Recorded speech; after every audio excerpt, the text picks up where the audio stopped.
420 holds a lot of meaning. For who? For you? No, for Don Mattingly. It's his birthday. Oh. Mark, our dude behind the scenes, running FT. It's his favorite player growing up and in life. Yeah. And now, I guess maybe favorite coach or could be a manager soon. I don't know. We'll get into that later. Oof. But one other thing while we're talking about 420, in all seriousness, Kratz, I mean, the comments throughout the year often are like, oh, I want what Kratz is on. And I'm like, I don't think he's who you think he is. So this is probably a good day to remind everyone that Erik Kratz, too, is celebrating 420 as bench coach of the Phillies, Don Mattingly's birthday, and that's about it. That's it. I mean, if I have a reason on 420 to eat some cake, then that's going to be because of Donnie Baseball or Kyle Higashioka, anything like that. Yes, thank you. One other thing before we start, and we'll get into a little bit of NL Central talk. Have you seen the records in that division so far? Yeah. They're really good. Yeah. They're the one good team. They're the one good division, right? Yeah, good division, sorry. So 14-8 is the top of the division. That's the Reds. The bottom of the division is the Cubs and the Brewers at 12-9. Super early. I don't care what the standings are when all of those teams are above 500, close enough. It's just that they're all playing well, all off to nice 1 month starts to the season. You don't see that very often. No. All 5 teams. Well, it's early, but yeah. Do we think all 5 will be at the end of the day? No. At the end of the time? No, of course not. But it's good. It's good for teams like Cincinnati. It's good for teams like Pittsburgh. It's good for those teams that have kind of, I don't want to say bottom dwelled for a long time, but they've kind of bottom dwelled for a long time. And so it's nice for them to get a little hope for the fans. When you look up, Pittsburgh's playing really well. They had a nice series with the Rays. The Rays and them had a battle of the series, and it's nice. It's nice for other teams other than, and then the Cubs and Brewers are just kind of hanging around. Yep, they are. And the Cardinals are playing well. They're the most surprising team because they are in rebuild mode. That is very clear cut. Not if Jordan Walker keeps hitting a homer every day. That is true. The lineup can bang. We've been waiting for guys like that to emerge, and now it's happening. They're getting the freedom and a little less pressure too, I would say, Kratz, to just go out there every day and do your thing to see what it looks like for the future. Obviously not talking about swing changes or, approach changes with Braun or anything like that. These dudes have been playing a bunch of different positions, and the fact that they've gotten rid of certain guys, not that those guys weren't good players, but it allows a spot in the lineup to be played 6 days a week and not, well, you're going to play second 2 days. You're going to play third. Well, you know what? We need you in the lineup. See you in left. Okay, we're going to DH. No, actually, you catch. No, these guys are playing every day at one position, and it's helping them. And this is a perfect comparison to the division we're about to tackle, the NL Beast. But by NL Beast, I just mean one team. So let's charge. He's charging the mound. The NL Beast is the Atlanta Braves. They just swept the Phillies over the weekend. They're 15-7. The rest of the division is sub 500. The Mets are a mess right now. We'll get to that. Yeah. But let's start with the Braves and Phillies. Did you learn more about the Braves this weekend or the Phillies this weekend, who have been stumbling? The Mets are kind of stealing their thunder. The Mets are 7-15. The Phillies are 8-13. I learned more about the Phillies. I was very disappointed in the Phillies, and just because they're built around these offensive names. And listen, Realmuto is getting older. He's beat up a little bit, okay? But Alec Bohm is like 1 for his last 30. I mean, he was 1 for 27, so he did get a hit on Saturday, a single. So now he's like 2 for 30. Sorry. Bryson Stott didn't play again. I know it was Chris Sale, but Stott is not doing anything. It's like, man, where did this go? Trey Turner is not off to. I mean, he's off to a fine start, not a great start. But once you get past Harper in that lineup, it's like, what happened? Because this was supposed to be the strength for years, right? They were built on guys that could hit and hit and hit. Now, Justin Crawford didn't play, but he's not a guy you can count on carry the team. He's a contact guy, steal bases. But I was just kind of surprised with the line, because you always think Phillies are going to hit with Harper and Schwarber and Turner and Realmuto and Bohm. And, man, they're all off to kind of not a great start together. And that's what surprised me. Listen, the Christopher Sanchez on the game I did Saturday night pitched a great game. I mean, not a great game. It was one inning where they gave up 3 unearned runs because Sosa made an error, and then there was slipped and a couple blue pits, and all of a sudden they're down sale, and the Braves bullpen was incredible. But they lost to Elder. They lost to Martin Perez went out and went 6 shutty against them. It's a weird, man, and the Boo Birds were out in Philadelphia. Big, right? Out in Philadelphia. I mean, you could hear it. Yeah, it was loud. Mm-hmm. Adolis Garcia's not really hitting yet. Forgot to add him in there. Yeah, I'm going through them like Schwarber, Harper. Schwarber and Harper are doing okay. That's it, though. No, I know. You can't just have No, I know. You can't just have Schwarber and Harper. That's the problem. Yeah. So what's the deal, Kratz? Is this team going to be rescued at some point by a rotation that looks really nice? And I know Wheeler's velo is down in the last rehab start, but I think he'll be okay. He'll come up. He'll be Wheeler. They did lose Durant, too. I don't want to overlook that part, at least for a little bit. Durant's on the shelf now. What do we think about the Phillies here getting swept by the Braves? I mean, they're listless. They're not even fun to watch. Like once Schwarber hit the homer, I don't even if you watch them on a day in and day out basis right now, you're like, all right, well, I saw all the offense and it ended up ringing true. Credit to Holmes for really, in Sunday night's game last night, really saying, okay, you know what, it's not going to kill me. And they really it's not even, I don't want to say non-competitive at bats. It's just the at bats don't seem like they are in a spot where they think they're going to do damage. Obviously, I am completely just putting words in their mouth or words from their brain, but this is a team that has to figure it out from the lineup standpoint, and it has to happen quick because everyone, whenever a team starts 8-13 or the Mets are 7-15, whatever they are, then they start listing the only teams that have ever made the playoffs. We'll get to the Mets later, but if you're comparing the two teams, the Phillies and the Mets, the Phillies are in a way better spot because they actually have starting pitching. But somebody asked me the other day, living here, they're like, do you think the Phillies can turn it around once Zach Wheeler comes back at the end of the week? I was like, Zach Wheeler can't hit either. This team has to hit. They have to start having at-bats where the other team goes, well, okay, we'll just get ahead early and then we'll throw pitches off the plate and get this team to chase. It really wasn't Chris Sale, great pitcher, absolutely. Grant Holmes did a great job of staying in the game, but look, you have to come up with more competitive team at bats, and it can't just be Schwarber hitting a dinger, Harper going 2 for 4. And they're hitting the road to take on the Cubs and the Braves, and they're going to face more lefties, mm-hmm. and they are not good against left-handed pitching at all. It's not good. They knew that. They knew it it's going a weird into the season. Yeah, it's a weird. I don't know. It's a weird team just because they're the Phillies and you just expect them to be really good again. I still think they are. Do you? You would think they yes. And listen, can Zach Wheeler help? Absolutely, he can help. But he only pitches once every 5 days. And let's say even if he goes out and throws a shutout, you still got to score some runs. That's the problem. They just don't score enough runs consistently. And to have the worst run differential is, and Joe Davis and I had kind of like a mini fight on the air about this because actually the White Sox at the time had the worst. Well, actually, it wasn't on the air; it was off the air. The White Sox at the time had the worst run differential in baseball, and then the White Sox went ahead, so they actually took the Phillies had the lead, and then the White Sox ended up losing Saturday. So it was like, oh, the White Sox still have the lead, and now because the White Sox won again on Sunday and the Phillies lost, now the Phillies have the worst run differential in Major League Baseball. Which is crazy to think about. I know. Because honestly, if you look at their team just on names, yeah, and you go through their starting rotation, and you go, I know Wheeler hasn't pitched, but you go Nola, Luzardo, Painter, Taijuan Walker, say what you want, but he's had some good years. But he's been terrible. I'm saying, I know. But then go to I'm just saying go off names. Don't look at Nola hasn't been that great this year either. No, he's like Luzardo hasn't been great either. So then you go to their bullpen, you go Alvarado, right? You start running through their team, you're like, damn, this team should be still pretty good.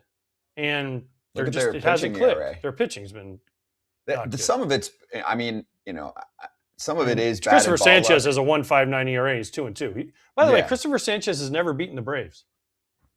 That's going to change ever. Soon. He's going to face them 1,000,000 times. He has already. I know.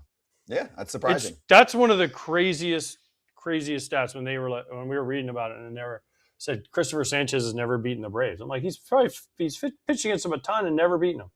The pitching staff for the Phillies entered Sunday ranked second in walk rate, third in strikeout rate, but 27th in ERA.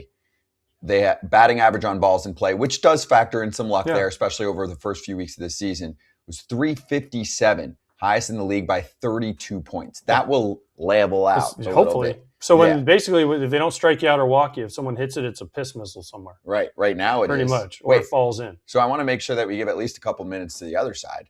The Braves looked like a mess before the season started as they were missing a ton of their rotation. Enter the pitching whisperer, Jeremy Hefner, their new pitching coach, plus Chris Sale looking great. They've got 4 really good relievers. Of course, you have Suarez and Iglesias at the back end. Dylan Lee is pitching really well so far this year. Who else in the bullpen? Tyler Kinley pitching really well so far this year. They have a good team. They had the same thing the Phillies had. They couldn't hit for a couple of years. Mm-hmm. And they were decimated by injuries, but injuries too. Yeah, they were decimated by injuries. But the Braves, if they stay healthy, I mean, if Chris Sale pitches like Chris Sale, that's as a team, you're like, okay, if he makes 30 starts, that's 20 wins. If he makes 30 starts, right? So you're already 20-10 at least to start. Okay, not saying he's going to get all those wins, but they're going to win 20 of those 30 starts more than likely. Okay, and then if Lopez stays healthy, we've seen what he can do. But then they're getting like Elder. And they're getting Holmes, and they're getting some guys. Martin Perez, 6 shutout? Are you kidding me? I love you, Martin Perez, but wow. And then the back end of their bullpen is nasty. Lee, Suarez, Iglesias. Oh, good luck. Really nasty now for the Braves. Yeah, it's impressive. They're 15-7 after starting off miserably last year on the West Coast against the Dodgers and the Padres. So we'll talk more about this division, specifically the one team we didn't get to that is garnering, I would say, a ton of attention across the country right now. Second highest payroll in baseball. That's the New York Mets. We'll do a whole guest segment on that one. But coming up next, we're talking to Rhys Hoskins.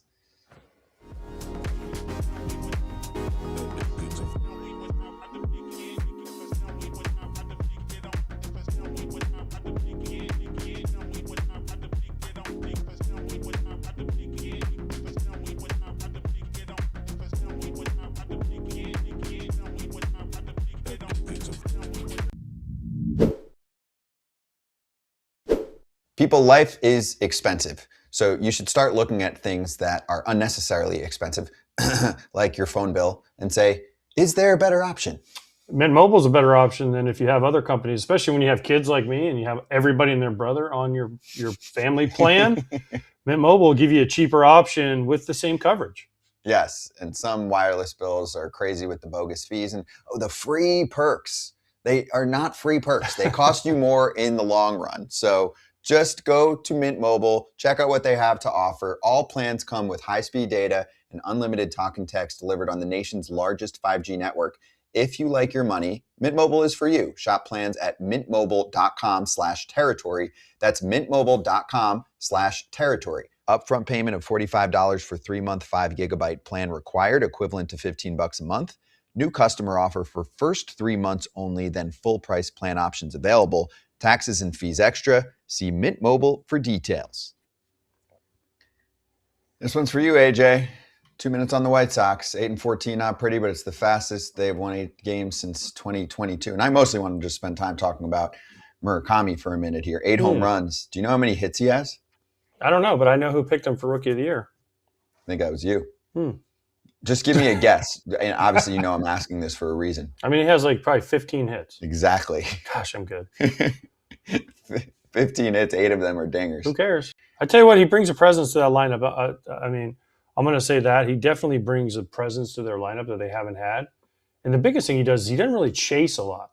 So you got to get him in the zone. And when you get him in the zone, he hits the ball like he did yesterday over the damn trees in Sacramento. Oh, so he's so good. Far.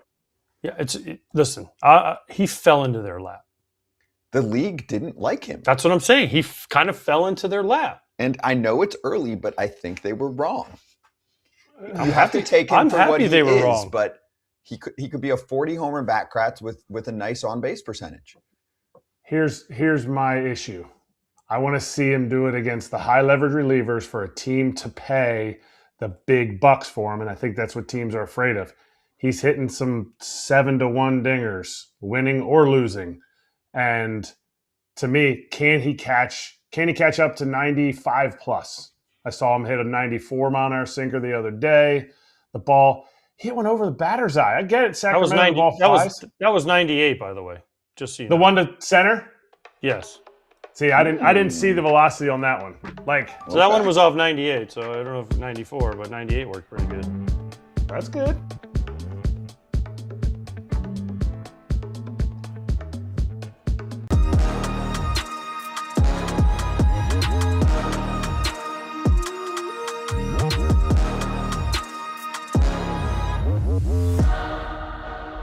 Let's talk Guardians with Rhys Hoskins joining us right now on FT. Rhys, great to see you, man. How you doing? You having fun there? Yeah, having a lot of fun. Winning's fun. Playing with really good players is also fun. So, yeah, we're off to a good start. See if we can keep it going. It's good to see you guys. Yeah, great to see you, dude. What's it like out there? I mean, you've hit a few different organizations. If you're sitting with someone, they're like, what makes Cleveland different? What would be one thing you notice there that you maybe haven't seen elsewhere, haven't seen accentuated the way it is there? I'll probably give an easy answer here and say José Ramírez. Yeah, no, just great energy. And I think that kind of rings into the manager's office too at Voter, right? Like I've gotten a chance to play for some really good managers, and he's right up there with Rob Thompson and Pat Murphy. So, yeah, really good vibes to start. Kind of forget what it's like to play in the cold after being in a dome in Milwaukee the last few years. But, yeah, we're off to a good start and see if we can keep it going, like I said. Yeah, so you've gotten soft playing in the dome. I get it. That's fine. But you've played with MVPs before. Compare José Ramírez to those guys. I'm not saying one's better or worse, but compare them to Bryce. Compare them to Yelly. Compare like the different guys that you've seen up close on a day in and day out basis. Yeah, I think you said Yelly and you said Bryce and Kutch, like those different guys. Those guys are a little different than José because José does everything. I'm not saying that those guys don't do everything, but he plays a premium position. I think he had 8 bags last week, 5 homers, and also hits, from both sides of the plate. So I've played against him enough, and now, I've gotten to play with him for 5 to 6 weeks to I just don't see a weak part in his game. And that's, why he's consistently one of the top 2 or 3 players in the league or the American League. Take your pick. Every single year that he's been in the big leagues. So just broke the games record for this organization. Like he checks all the boxes. Rhys, why do teams pitch to him? And this is not a knock on anybody else in the lineup, but why do you ever throw him a strike? You just said he had 5 homers, 8 stolen bases, the whole deal last week. And this is not a knock on anyone hitting behind him. Trust me, I hit behind Barry Bonds. They walked him 270 times. So why do teams ever throw José? Well, listen, I get 2 outs, nobody on. But in a big situation, I'm not throwing this dude anything close to hit. I'm making him chase one over his head. Yeah, that's a good question. I hope teams don't exactly figure that out, just for the sake of us. But just his presence in the box makes pitchers do things that they're not trying to do. Quite frankly, I think that's how the psychology of hitter versus pitcher works. They know that if they make a mistake to him, that he's going to make them pay, and sometimes you end up getting more pitches in the heart of the plate because of that. Can you see why he wants to stay in Cleveland? I mean, he signed, I think, 3 extensions now, if I'm not incorrect, and you see him on a day in and day out basis in the freaking freezing cold. You guys can see your breath. He doesn't like the cold, but do his short arms just allow him to not ever get cold in Cleveland and want to go to another city to see free agency? No, I think, obviously he's been here his whole career. There's a certain level of comfort that you gain from being around the same people and, living in the same home, during the summer for X amount of years straight. So I know that's a huge thing for him, but he also just takes a lot of pride in, some of the numbers that he's been able to put up. And and etching his name into some of the record books here in this organization. He just takes a lot of pride in that. And then I haven't gotten a chance to play here a ton yet, but people talk about the fans and what they mean to him and what he means to them, and that's something I think he takes a lot of pride into. All right, there's a Rhys Hoskins interview, but I have one more José Ramírez question because I think he's the most underrated player in the game. Have you played him in Mario Kart yet? Because he is elite in Mario Kart. I haven't yet. I do know that. I've heard that. I'll wait my turn. I got to get some more practice in, though, too. Okay. Are you a gamer, Reese? I mean, I grew up in the 90s. I think I have to love Mario Kart, I agree. What are the kids playing though? Like some of these younger Guardians kids, what are they playing? I'm not a gamer, so I couldn't really tell you. Really tell you. Let's hit on some of those kids. I mean, DeLauder, Brito. You guys have some kids that have come up this year and really done some special things. What stands out to you about some of the, as you call them, kids? I mean, they're young enough to be my kids, so I guess I can call them kids. You're not quite that old yet, Reese. So, what stands out about some of these kids? I think just their eagerness to get better. I think a lot of them realize that they're going to have some good opportunity up here at the big league level, and they don't want to waste that. And obviously, with youth comes a lot of energy, but also comes some mistakes on the baseball field. But their willingness to kind of keep their head down and learn from some of the mistakes is why I think we've gotten off to a good start. We're getting a lot of good production from a lot of different guys, and I think that kind of helps a young team accumulate wins. What is the best piece of advice you have for a young player? Gone through what you've gone through in your career. I wouldn't even consider you like a salty vet, but just like a vet. I think on the hitting side, but you can spin this, I think, to anybody that plays the sport. But I always try to remind guys, I had Jay Bruce tell me this, but he was just like, yo, dude, you just got to keep getting to the batter's box. Like some of the hardest parts of this game are what happens in between the times that you're in the box because of the failure, right? And we maybe don't talk super nice to ourselves all the time. But the game has a way of presenting kind of the same situations, even if you fail at them to you. So as long as you keep getting up there, supporting your teammates in between, and things tend to work out. The talent tends to come out. We see a lot of small market teams locking up their young guys, Pirates, Brewers, blah, blah, blah, on and on and on. You're with a lot of young guys in a small market again. What do you have to say about the extensions that these guys are being offered or even signing based on what happened in your career, where right before free agency, everybody knows you tore your ACL and it hasn't gone as well since you've hit free agency up until now. But what's your viewpoint on it if a young guy comes up to you and says something to you about that? I think every guy finds himself in their own circumstance. I know that's probably a cop-out answer, but everybody has different things going on, off the field or different, like I said, just different things that if they feel like it's going to put them in a nice position to allow them to have a successful career or, take care of family members, like nobody can say that's a bad thing. I think what I always try to tell guys is just like, make sure you have all the information. What things are you maybe passing up?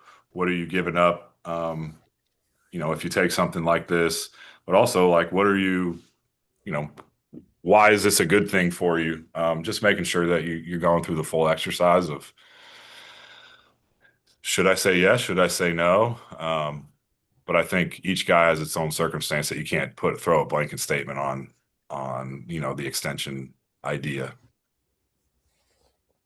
Reese, you've played now the last couple of years for two of the smaller market teams, Milwaukee and Cleveland. What's the similarity between the two? Because both, every year, they're not going to be any good, and then boom, both of them make the playoffs. Both of them do something to surprise everyone. What's the similarities between the two organizations? I think it starts with pitching, and just like belief in young players. I think the development and scouting in both places probably is a little bit ahead of some other places around the league, and I think that's why you see young players on both teams be put into position and then also succeed at a young age in the league. So, um, just like a really big emphasis on letting young players play, but also finding value in areas of the game that maybe some teams don't do that because of let's call it star personnel that they have. Maybe just some different things are important, taking the extra base, getting dirt ball reads, bunting. Obviously, I was on a team in Milwaukee that loves to bunt and cause some chaos. So just some different ways to play the game. All are effective, and I think it just depends on the personnel that you have. Try to figure out how to win the most games. What is Steven Vogt like in that clubhouse? Is he hands-on? Because we played together, and I knew what he was like as a teammate, but as a manager, you just never know. Like, this guy was super awesome, funny, and he's in the clubhouse being funny. Now, as a manager, is he hands-off, and is he like, you guys go do it, or is he coming in there and yucking it up with the boys? I'm going to guess is pretty similar to the way he was as a player. I don't think that you can just really turn that off, especially in a clubhouse setting.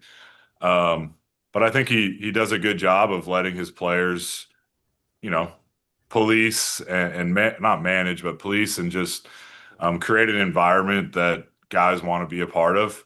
I think, playing against him a little bit in my career too, it seemed like he was unbelievable at that, creating that environment for guys to succeed. So he definitely leads us in that regard and makes sure that we're ready to play the game. But, he's also aware enough that a lot of those good things, a lot of that secret sauce comes from players initiating that. Reese, recently, one of your old guys decided to get engaged on the field, Austin Hedges. Did anyone say, hey, Austin, like this, no, don't do it? This is a bad idea. You shouldn't do this on the field. You should do this more privately. Did anyone say anything to him? Because most of the time as a player, when people get engaged on the big screen and they do the one knee, everyone's like, no, say no, say no. Did anybody say to Hedgie, like, hey, man, maybe this ain't the best idea in the world? No, he was pretty dead set on it. We kind of let Hedgie do Hedgie things because That's good. It seemed to put him in a good position so far in his career and his life. I think Lexi's a Cleveland gal, so I'm sure there's there's a little bit of good history there for both of them. And we didn't see the actual question, but a big group of us were kind of hanging out in the dugout waiting for him to, kind of wave us out, and we got to celebrate with them. Cool life moment for them, and I hope they had a wonderful night afterward. Got to spend some time together after the day game. Wait. He had the ring. I heard he had the ring for a long time. Was he waiting for like a win? Was he waiting for a day where he got like 2 hits? Because Hedgie ain't getting 2 hits for a while. So what was he waiting for? Or was he like, nope, drop dead, we're doing it on April 19th? I think he just picked a date that we were going to be home and also home the next day.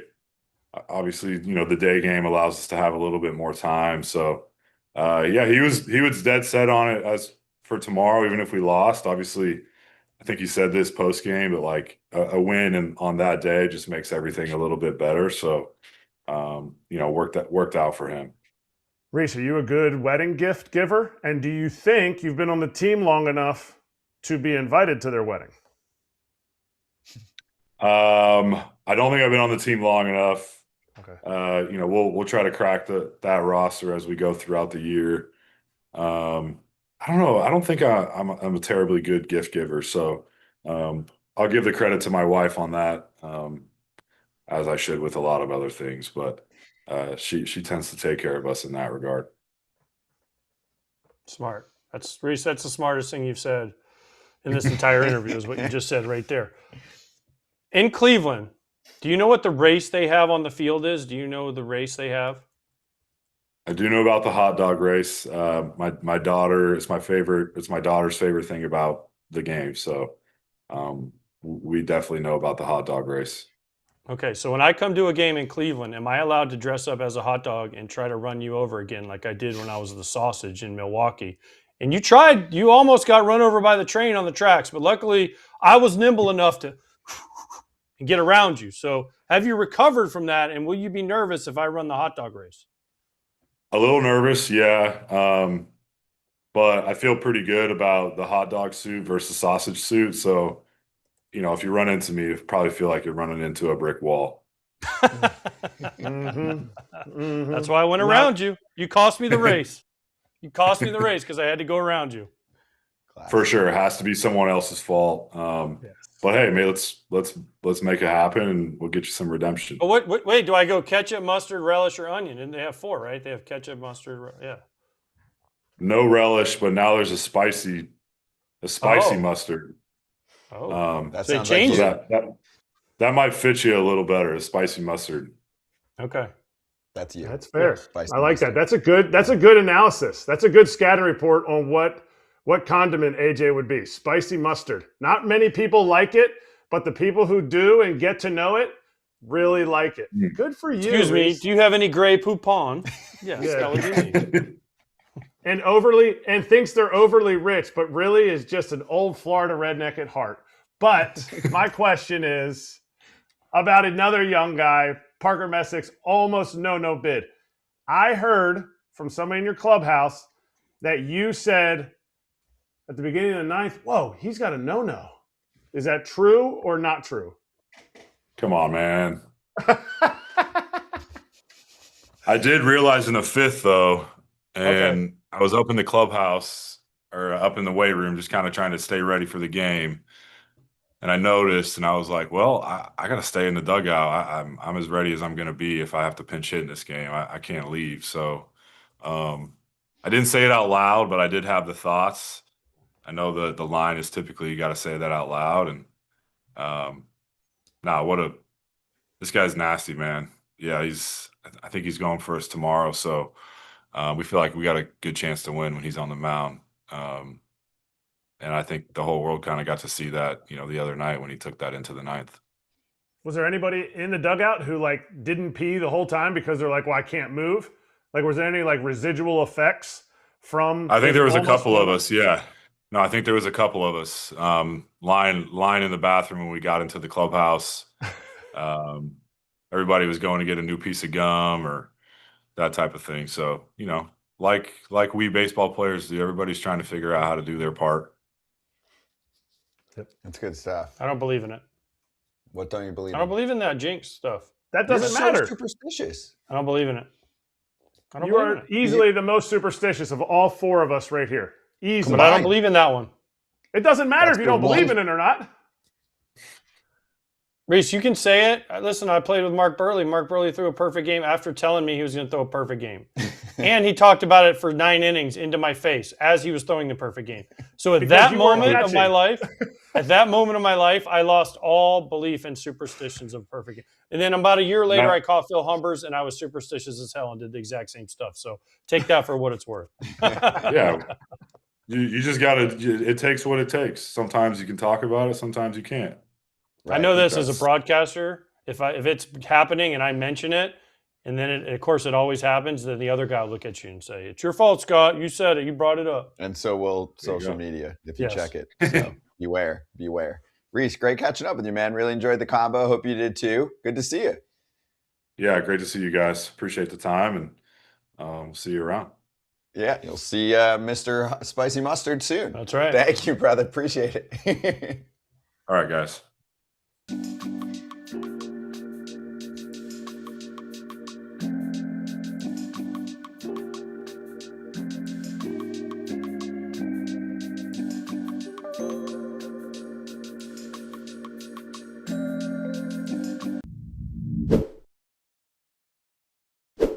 Support for today's episode comes from Square, and they've got big news. During Square's biannual releases event, they launched a wave of innovative new tools to help local businesses run faster, smarter, and more profitably.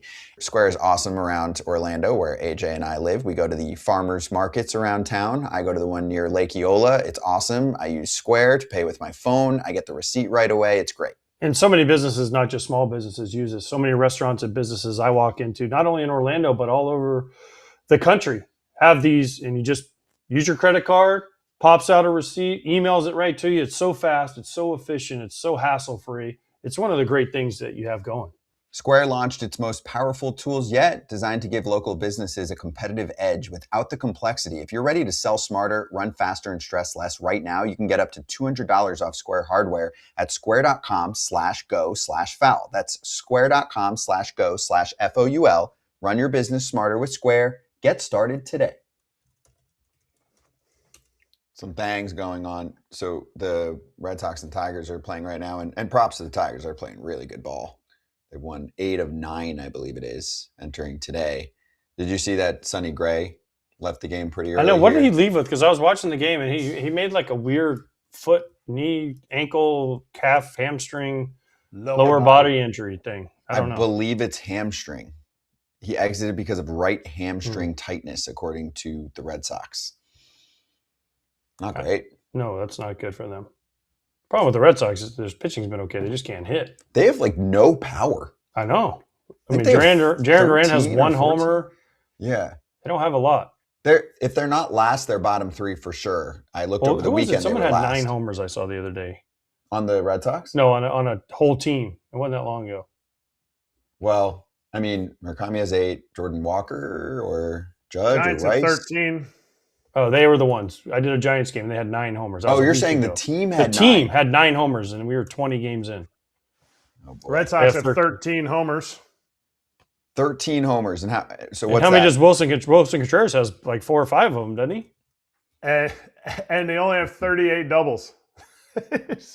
There's teams, I'm trying to think the highest. The Astros have 53 doubles.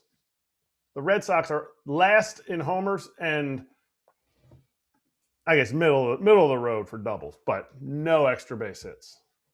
Aaron Judge and Ben Rice have 17 homers. Jordan Alvarez has 10. Yeah. Is this good?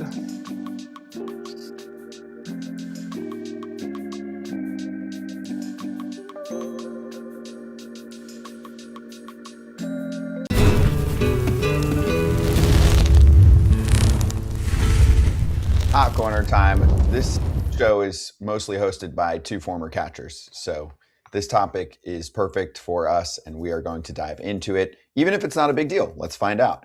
Salvador Perez was given a day off, and he didn't like the way that it was quoted. So the other day, Matt Quatraro, Royals manager, said, quote, on giving him a day off, quote, just looking at the way things have gone, he's played in every game, day game after night game. Carter Jensen was going to catch today, and Salvy's been struggling a little bit, just trying to give him a little mental breather. Salvy goes on Twitter and writes, I don't need a mental breather. Next day, Salvy spoke to the media, said he's in a great mood, talked to Q, dealing with a sore hip, expects to DH more in the next few days, didn't feel like he needed a, quote, mental breather, but understands he can't play 162 and he's ready to move forward.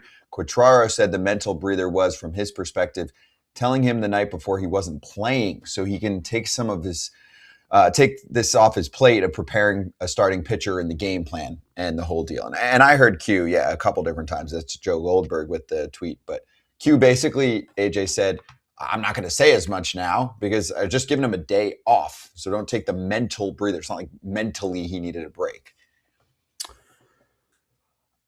I don't really have a problem with what Quatraro did. He told him. It's not like he showed up to the ballpark and didn't. He knew the night before. Okay, and listen, we love Salvador Perez. I love Salvador Perez. Mm-hmm. Kratz loves Salvador Perez. He plays every day. He wants to play every day. He's also not hitting very well. And the Royals aren't playing really well. Right? And Carter Jensen, say what you want, has actually been hitting the ball decently for a young guy. So, and since he missed his alarm, he's been raking, by the way. So he might have, the old saying is let in more or knock in more than you let in. He's knocking in more than his alarm times missed or whatever. It was a wake-up call. It was a wake-up call, literally. So I don't understand what this is such a big deal of. Salvy's not hitting at all, by the way. Salvy's not hitting. And I get it. He's a prideful guy and this and that. But Quintaro did tell him the night before. It's not. This is what I used to get mad about. If you don't tell me the night before, I prepare like the game is. I'm playing in the game. But if you tell me the night before, or in today's game, they tell you like a week in advance sometimes. Like I remember Joey Cora and Ozzie Guillen, they used to give me the whole week. And this was before this was a popular thing. Joey would sit down with me and say, "You're going to play this, lefty, day game, night game, boom, boom, boom. You're going to have Friday off or Saturday off or Tuesday off or whatever it was." And I was like, okay. Thank you. But he did tell him the night before. It wasn't like he got to the ballpark and he had no idea. He already knew. So I don't know why all the hubbub other than Salvi's a prideful guy and wants to play. He doesn't like the term mental breather. Oh, okay. Well then. Who cares? Would you just say, hey, Salvi, you're getting the day off tomorrow because you stink?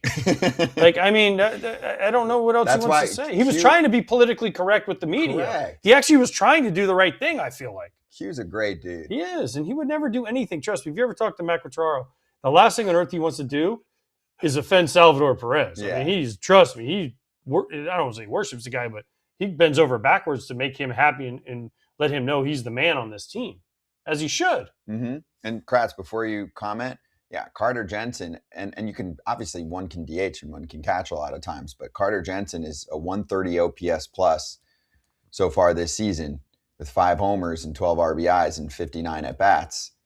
Salvi, I get it, it's early. You got to throw that in every 5 seconds right now, but 12 for 79, 152 batting, 200 on base, 291 slugging, 40 OPS plus. Like he has done, I mean, he's got a few homers, but that's it for the whole year.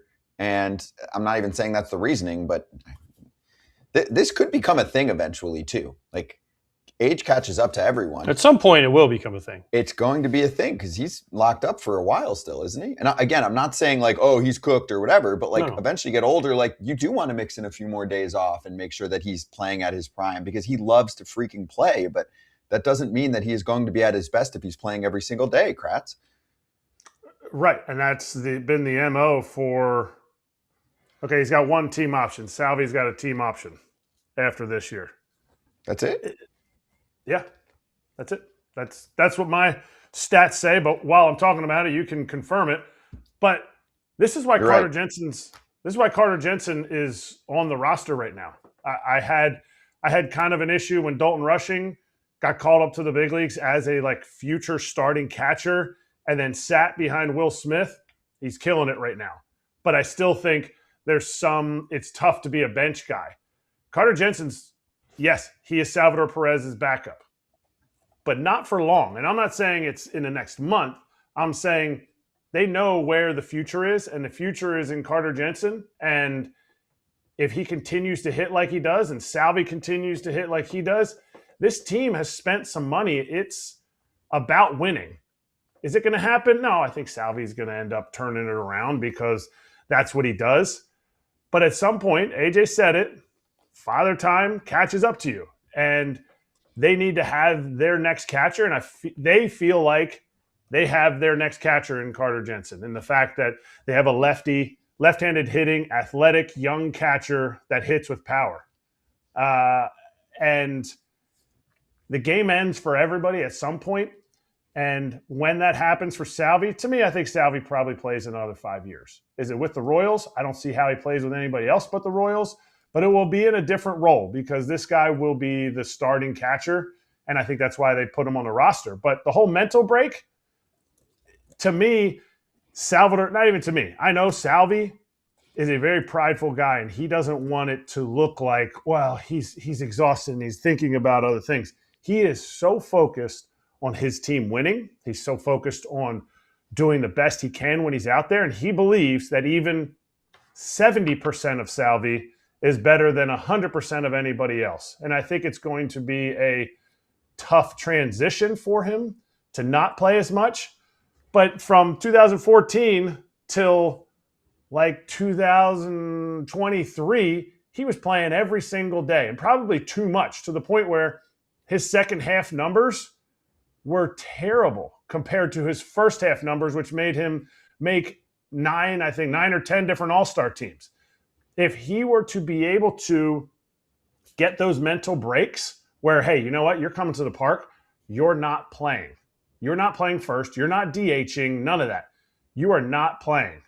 there is a reprieve to that. And AJ can speak to it more because AJ is the only one on the show that played a lot. But there's a mental reprieve to the fact that that day and the night before, you're not playing. 100%. 100%. You know what also hurts? What? When the team starts out 7-8, fine, whatever, and now they're 7-15. True. They're looking for any spark, and especially when the young guy is hitting. And I don't mean that, again, as a knock on Salvador Perez. It just is what it is. They're looking for any sort of offense. But listen, there is a huge deal, I'm telling you, for guys that play every day, and especially catchers, at least for me. I can't speak for most guys. Knowing when you're playing and when you're not. And I say this all the time. I have a problem with, are you playing tomorrow? I don't know. Well, the manager should already tell you. They already know the matchups. They already know what they're going to do. And there are also days, though, if let's say you get 4 hits and then you don't play the next day, you're like, well, I should have played today. I'm hot. And then, but it was already kind of planned for you not to take the date, or not to play. So you're like, dang it, I shouldn't have got 4 hits. And he also said he has a sore hip. Let's not overlook that. Well, maybe would have been better if Kratz would have been like, I gave him a day off because he has a sore hip, and Salvi would have been like, why'd you tell him that? You can't win on this one. That's what I'm saying. That's why it was weird. It was weird to me because Salvi doesn't seem like this kind of guy. Kratz, you know him way better. That he would go to Twitter and say, I don't need a mental break. Like, what? But he will fight you. He's always been like this, Kratz. He will fight you to play every single day, right? 100%. I can tell you so many stories of Pedro Grifol going to him and being like, Salvi, you got the day off. And Salvi going, I don't think so. I'm going to be out there tomorrow. Well, it's a day game. We're facing Anibal Sanchez. You need a day. You've played every game to start. I don't care. I'm playing tomorrow. To the same point, we lost 3 games in a row the season that we won the World Series, and he was gassed at a certain point, and they already told him he had the day off on Sunday, and they come to him, same dude comes to him and goes, Salvi, hey, we need you to play tomorrow. He's like, no chance, Bobby. I no playing. He said, tell Crappy he playing. I'm tired. And then they kept coming to him. He's like, no, I need day off. That's what I have to have. He ended up playing. Tell Crappy. Yeah, Crappy. Crappy. Last thing here, just to show how one of the best players in the sport is barely crossing home. Bobby Witt Jr. has 4 runs scored this season. Well, it's better because at one time he had been on base 30 times and has scored once. So at least they're driving him in a little bit better. It's not that much better, right? Ready for this? 3 of those runs scored were in 1 game. That's what I'm saying, but that's better than what it was because at one time he was on base 30 times and only scored once. At least now he's up to 4, so he scored 3 more times. They've played 22 games, true. He has scored runs in 2 of them. He's been on base a lot. He's been on base a lot. Yeah, but here's the problem. Vinny's not hitting. Yep. Salvi's not hitting. Mm-hmm. Caglianone's doing better, but not that great. I mean, no one's hitting. Garcia's ahead of Bobby, so he can't drive him in. No one's really hitting. So it's like the whole Phillies thing. Like, great, Bobby's doing great, but if it has to be more than 1 or 2 guys in your lineup to match. Yeah, Garcia's been okay. Carter Jensen's hitting. There's just not enough. Carter Jensen is down farther enough to where Bobby's on. He normally doesn't hit when Bobby's on. Right. Not for long. Yeah, it's just not working. Right, not for long. They're going to have to switch things up. I know it's early, but you can't get in too big of a rut. So that's the story. Let's get to another nightmare right now, and that's the New York Mets. Tim Britton joining us next for the inside word on what the heck is going on there. We ain't got enough time. We're going to make it. Nightmare. Nightmare.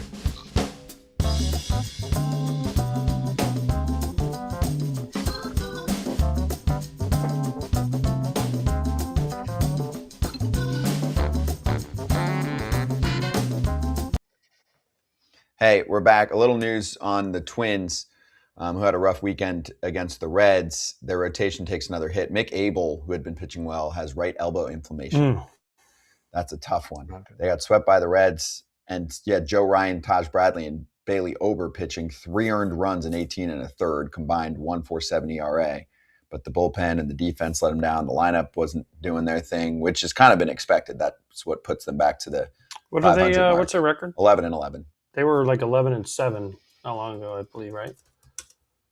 Yeah, it might have been. Is it a 4-game loser? I mean, obviously they got swept. I just remember we had was it Dan Hayes on, and he was talking about what a surprise they are. Now they're 11. So early. That's my thing. I'm like, but I'm just saying. I'm just telling you They're also, I mean, they're in potential, not a great division, right? At least a mid division. Very mid. Yeah. Although Guardians playing well, Tigers are playing really well. Yeah, those two teams are playing. It's right now. That's what looks like the separation here. I think the Guardians and Tigers look good. The Royals look awful. I think they'll get a little better. The White Sox don't look like they're much different from last year in terms of production. And then the Twins, to me, are a mirage. They're not going to be in a good Somebody spot. picked the Royals to make the playoffs. Was it you? Why me? It was Kratz. I mean, I think the Royals are better than the White Sox and the Twins. Yeah. Doesn't mean they also picked the Reds to make the playoffs. That's true, and the Reds looked damn good. They're winning in a number of ways. They're winning one-run games, Kratz, and they're missing some dudes. They're missing some early talent. homers. Yeah, they have more offense. Their outfield doesn't hit. Friedel, I know, had a good game, but their outfield's not giving them much. But their infield, man, I mean, Sal Stewart, obviously Ellie is a good player that's needed help. That's a good infield. McLean's coming around. I thought Ellie broke his arm yesterday. Whatever he did into home on that stop and go play, that was not it. But hopefully he's fine. Right? Did they say anything? I didn't see anything significant. No, he said right shoulder or something. Yeah, but nothing like that they were worried about. Okay. I mean, he played all year. He played all year last year with that quad injury, or half the year, and had 1 homer and 200 at bats. You just don't want to see a play like that where it was avoidable, and it's like, don't do that. I mean, he's super fast and daring on the bases sometimes. They held him back, or he held himself back a little bit last year, right? The year before, he stole 67 bags. Last year, he stole 37 bags. 6-7.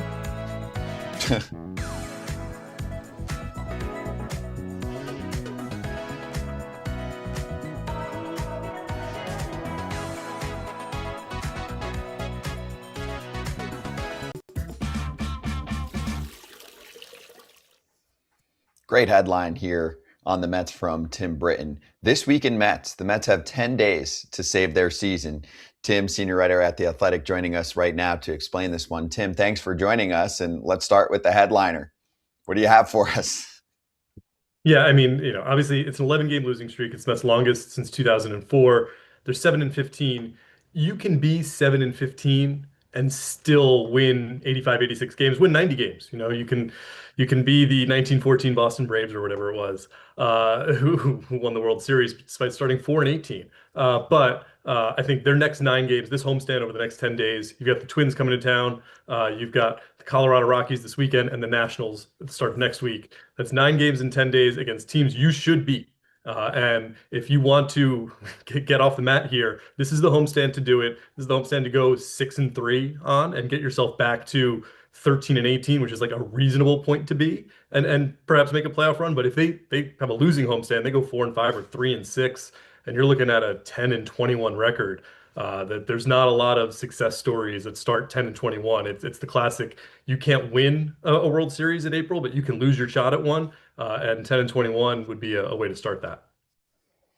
But does it matter who they're playing when they don't score any runs at all? It doesn't. I mean, they've lost 11 games in a row, and they've scored 20 runs in the 11 games, or it's some crazy. I don't know the exact number. I have it. It's 1.7 runs per game. 19 okay, runs. Yeah, I was close then. So I knew it was. I knew it was low. You give extra credit. I actually gave him a run. Six of those came in one game. So it's 13 runs in the other 10 games. Look, if you're looking at the opponent, like Colorado and Washington don't have great pitching staffs. Maybe you do something against them. The main thing is you've got Juan Soto perhaps coming back as soon as Tuesday. That will give the lineup a much needed lift. Basically, I mean, you look at their numbers over these 11 games, they're hitting 200 as a team. And if you watch the games, that feels high. Like they're going 1, 2, 3 inning after inning. This fan base is used to complaining about not coming through with runners in scoring position. That's been an issue for the Mets at times over the last several of years. They're not giving themselves chances with runners in scoring position on a consistent basis. And that's what's really, you've got Lindor and Bichette having a really, really hard start to the year. Polanco's on the injured list. Luis Robert had a nice first week, but had a 4 for 31 over the last week. Outside of MJ Melendez, who went 5 for 14 over the last 4 days. I mean, that's been their offense basically. They keep scoring 1 or 2 runs every night, and that puts so much pressure on a pitching staff that has done okay at times, but can't make any mistakes and has made too many of them over the last week and a half. Does it look like a lack of continuity in the lineup, or does it look like a lack of ability in the lineup? Because continuity can be these guys haven't all played together, so they don't know how teams are pitching them. But it could also be the fact that Bo Bichette is playing a new position. Jorge Polanco is, yes, he's dealing with things, but is he a second baseman? First base? No, he's not. Is he? Vientos is now playing consistent. Like, there's a lot going on there. The continuity, is it the continuity or is it the ability? I mean, I think there was a lot of change thrown at a lot of guys on this team in one offseason. You've got an entirely new, like you said, Bichette, Polanco, Vientos, Brett Beatty, Carson Bench. They're all learning positions that they didn't necessarily play a lot of last year. And Benj is learning the major leagues. They're learning how the lineup works differently. Like, I talked to Bichette in spring training about the comfort of hitting behind Vladimir Guerrero Jr. for so many years and knowing, okay, I'm going to watch how they attack Vladdy, and I'm going to get a read on how they attack me. Hitting behind Soto or Lindor, who are often from the other side of the plate, gives him a different impression of what that first at bat is going to be like. And then you throw in that they're playing in this market after a really disappointing 2025 season. There's a lot of pressure on them because of the guys they're replacing in the lineup, and you get off to this kind of start, it can snowball fast on you, where there's a lot of questions about whether these are the right moves coming in. There's a lot of questions about the manager's job security, and whether this all fits together and whether it can fit together over the remaining 140 games of this baseball season. Okay, Tim. Why not just put Bo at second, Beatty at third, and just go back to the way they had it, keep Lindor? And why are we trying all these other tricks? Why can't we just put them back where they originally were playing at one time? Well, I think because they've got Semien at second base, and the reason they wanted to bring him in was to have better up the middle defense. That was David Stern's big thing, was run prevention coming off of last year. The idea that, okay, Lindor should have a better defensive season at shortstop than he did last year. That hasn't panned out yet. Semien should solidify second base, which has worked okay defensively, but he hasn't hit. Robert in center field would be better than what they had last year as an all-around player, but can't play every day to the same extent as some other guys. But Bichette hasn't been bad at third base. Like, their defense has had some bad moments. It's not been a strength for sure, but it's not been as bad as it was last year. But certainly it seems like in some guys' cases, you mentioned Beatty, it feels like what they're going through defensively might carry over to what's going on in the box, and then vice versa. So it's just been a lot of uncertainty for a lot of guys on this roster. What have you seen from Semien since he's been over? What have you seen? I mean, run prevention.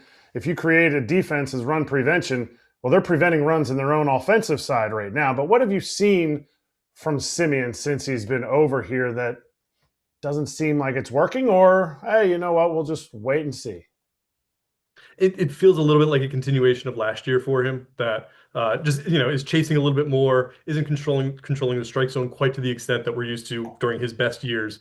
That was the concern when they acquired him. It was basically to get out from the last 5 years of Brandon Nimmo's contract, and you understand you're taking on the last 3 years of Semien's at a higher rate. You think he might be a better fit because of where he plays defensively, but the bat was probably not going to play to the extent that Nimmo's had over the last couple of years. I mean, this is had a downturn in 24, had a bigger one in 25, and is in his mid-30s. This is what happens to guys at that age. And so, outside of I think a really strong series in San Francisco, that really strong series for the entire offense in San Francisco right before this losing streak, Semien, that's looked a little bit slow, hasn't been able to control the strike zone, like I said, the way we're used to seeing him when he's at his best. And so that's why he's been in kind of the bottom half of the order, not one of those candidates to come up and try to help out a top half that's also flagging.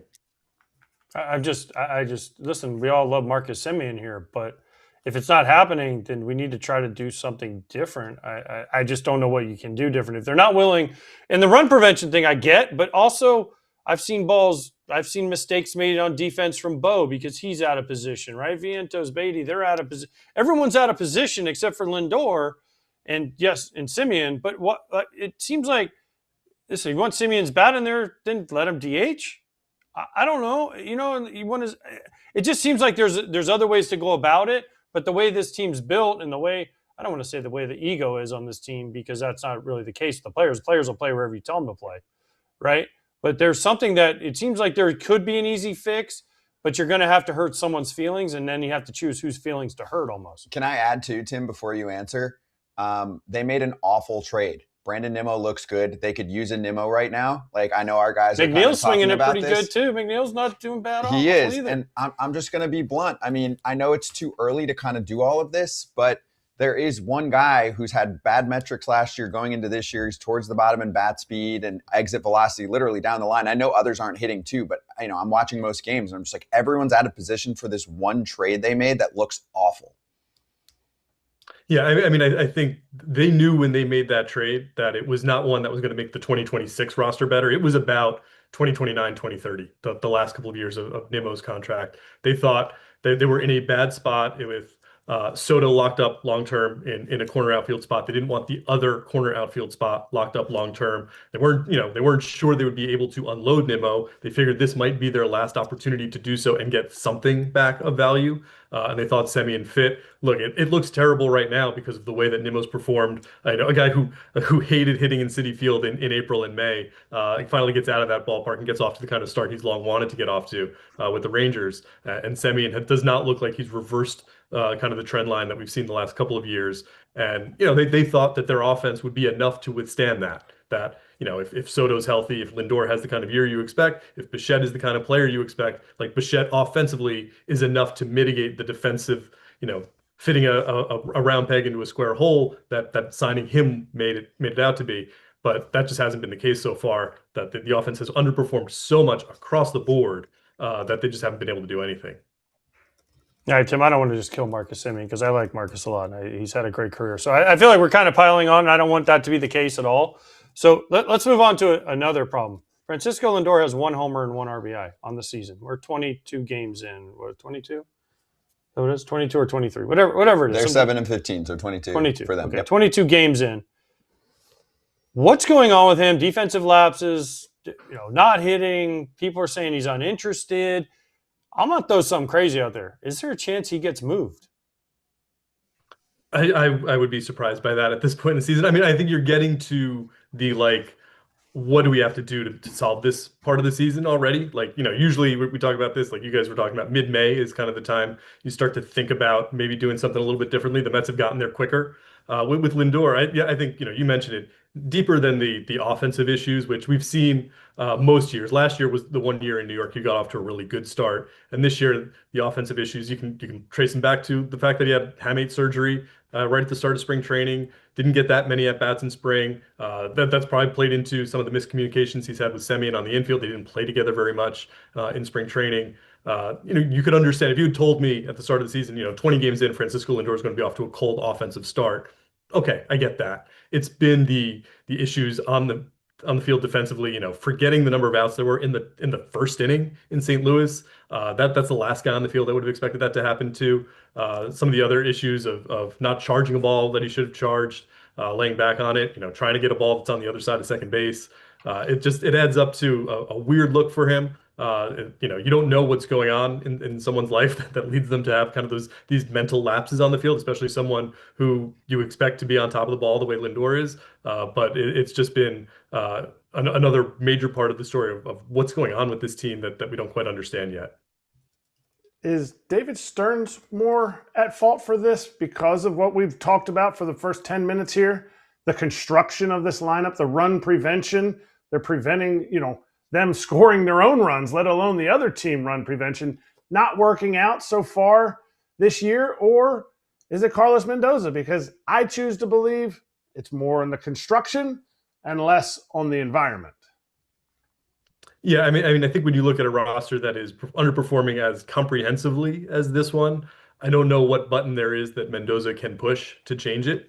I think, if you're thinking about Mendoza's job security, you go back to the middle of last season and when they started that spiral down, whether it was the one in June or the bigger one in August and September, why wasn't he able to stop that the way that he had been able to turn it around in 2024 when they got off to a bad start? Why wasn't he able to generate the same kind of turnaround? And then you look at it this year, is he the guy we want to try to do that again? I think that's the question you have to answer with Mendoza. With Stearns, who I don't think his job is in jeopardy. Steve Cohen waited several years to hire him, so I don't think he'd let him go in year 3. But I think it is very legitimate to question whether the roster construction decisions that he made in the offseason were wise. That the Nimmo trade has not looked good. The decision to sign Jorge Polanco over some other first base options has not looked good. The decision to kind of sacrifice durability of your position player core for a group that has a lot more health question marks has not looked good. Signing Bichette to play third base, a position that not everyone believed he could play in the major leagues, hasn't worked out to this point. So yeah, I think some years the GM has kind of the perfect offseason, and some years you're taking an O for 22 games into the season, and that's what it looks like for Stearns and Mets right now. Also, let's not forget some of the pitching decisions haven't worked out well. So, I mean, they're allergic to long-term deals with some of their pitchers. The Frankie Montas, the Sean Manaea, we love Sean Manaea, but that hasn't worked out since he re-signed. So there's been some, short-term pitching decisions that haven't exactly worked for David Stearns and the Mets either. So, it's kind of like everything has gone wrong at once, and I don't want to blame Mendy. We love Mendy, so I don't want to blame Mendy at all. And it's not his fault. He's doing the best he can with what he's given. And you can look at any manager and say, "Oh, he made this wrong decision. He made this wrong decision." Everyone, it's the job of a manager to accept those. But I hit on Lindor a little bit earlier. Once Soto went out, they won the first 3 games, and they've lost 11 in a row since Soto went out. Is there any truth to the stuff about Soto and Lindor? And I don't want to get into the rumor mill, but is there any truth to that? Because it keeps coming up and on Twitter and in other places, they didn't hug each other perfectly on opening day, and their lockers are on opposite ends of the clubhouse. Is there anything to this that Mets fans should be worried about? I mean, I think, my colleague Will Salmon and I reported on this at the end of last year that it's taken a little while for those personalities to mesh. That some people wondered, is this going to be Lindor's team or Soto's team? And other people in the organization said it's got to be both. Like, it's got to work that way. You can't it's not one guy taking over. It's their personalities coming together and meshing a little bit better. And that takes time to happen organically. And people thought that was happening when Soto got comfortable the second half of last year. People thought he was in a better place. Lindor was in a better place. They didn't think it was going to be any issue going forward. It was interesting to be there on opening day and see that they had moved Soto's locker from across the door from Lindor to all the way on the other side of the room. There are some other things that go into that service time. You acquire Marcus Semien. It makes sense to put Semien near Lindor. It makes sense to have Soto on the other, kind of anchoring the other side of the room with Luis Robert, who we wanted to locker next to. But that certainly feeds into that narrative. And look, the way to change that is to play better, is for Soto to come back, for Lindor to start hitting, for other guys in this lineup to start hitting, for them to take advantage of a really weak schedule over these next certainly 9 games at home, and then they go to Anaheim, Denver, and Arizona. That's a road trip where you can also do some things to get yourself back in the picture. But that, until they start doing that, you're going to hear daily questions about the relationship between Soto and Lindor, what's going on in Lindor's head, Mendoza's job status. Why did David Stearns do all this in the offseason? Like, it's just going to be a cloud of that until they actually start playing, start winning, win a baseball game, and then go from there. Tim, how close to Citi Field do you live? Not that close. It is about. Okay. I'm in Central Jersey, so it's a little ways. But if you open your door, do you think you could hear them booing already for the first game? Because how brutal of a time is it to come back to a city that expects this team to be better? And do you see if it's a 1-2-3 bottom of the first inning in their first game, do we hear the boo birds, or is it going to be even when they announce the first batter in the lineup? Oh yeah, a 1-2-3 bottom of the first is the absolute latest we'll hear them on Tuesday night. We'll see what I'm intrigued by. First what the crowd looks like. How many people are there for first pitch Tuesday against Minnesota, and then what the reaction is. I think that is something. As much as players hear about it when they sign with the Mets and they come to a place like New York, it takes some getting used to that. You have a bad homestand to start the season. You're going to get a boo. You're like Juan Soto last year, where your overall numbers are fine, but you're not doing your best with runners in scoring position. They're going to boo you. Mike Piazza got booed under the same scenario when he first got to the team. Like, it's kind of the rite of passage for anyone here that they're going to get booed that first month, regardless of how they play almost. And so when they get off to this kind of start, when they look this bad for this long, we'll see what the fan reaction is this week, and why this week really does feel like kind of a point of no return for them. If they don't play better in these next 9 games, I don't know that there's a way out. Tim, before you let you go, who's better? Who's in a better position right now, the Mets or the Phillies? It's been funny to read Matt Gelb and see everything going on with Philadelphia and be like, oh, I had no idea. Like, I haven't been paying enough attention to that. I think neither's in great position. But I think you'd probably still take the Phillies, that they have kind of a track record of doing it there in a way that the guys on this Mets team, they don't have a track record of doing it together. They don't have a track record of doing it together in New York yet. Whereas those guys in Philly have done it. I know a lot of them are on the wrong side of 30, but I'd still take them. And they've got Zach Wheeler coming back. They've got a pitching staff that is a real strength. So I'd probably take their spot in the 1.5 games in the standings that they have on the Mets over New York right now. And remember, a couple years ago, the Mets started 22-23, and then they ended up in the NLCS. I'm not saying that's going to happen, but they've been in an even worse position in terms of games under 500 before. Well, that's 1 game under. 22-33. Sorry, oh, I said 23. No, I'm like, wait a second. You said 23. You said 23. That's not bad. 22 and done that. 33. I mixed up my numbers. They also had good starting pitching, so there's that. What, 2 years ago? Well, first of all, Yeah. I mean, Freddie Peralta and Nolan McLean are awesome. They're both very good. I know Freddie hasn't But been you have perfect, to. but This goes back to what we said about the Phillies. You have to score runs, Tim. thank you. So here's the run. thing in baseball. Here's the thing in baseball, Tim, and I'm sure you've been told this before. If you score more runs than the other team, you always win the game. So you can run prevent all you want, but if you don't actually score more, then you can't ever win, because that means the other team has scored more. I was an English major. I don't go for that math stuff. That's the too Braves. high level. The Braves had the best ERA and the most hits and most runs scored. So you know why they're in first place? Because they score more runs and they give up the least amount of runs. So it was like, wow, I wonder why they're doing well. Tim, last it's one for you. 420. AJ's on a Yeah. different level right now. He's really able to think differently. That's right.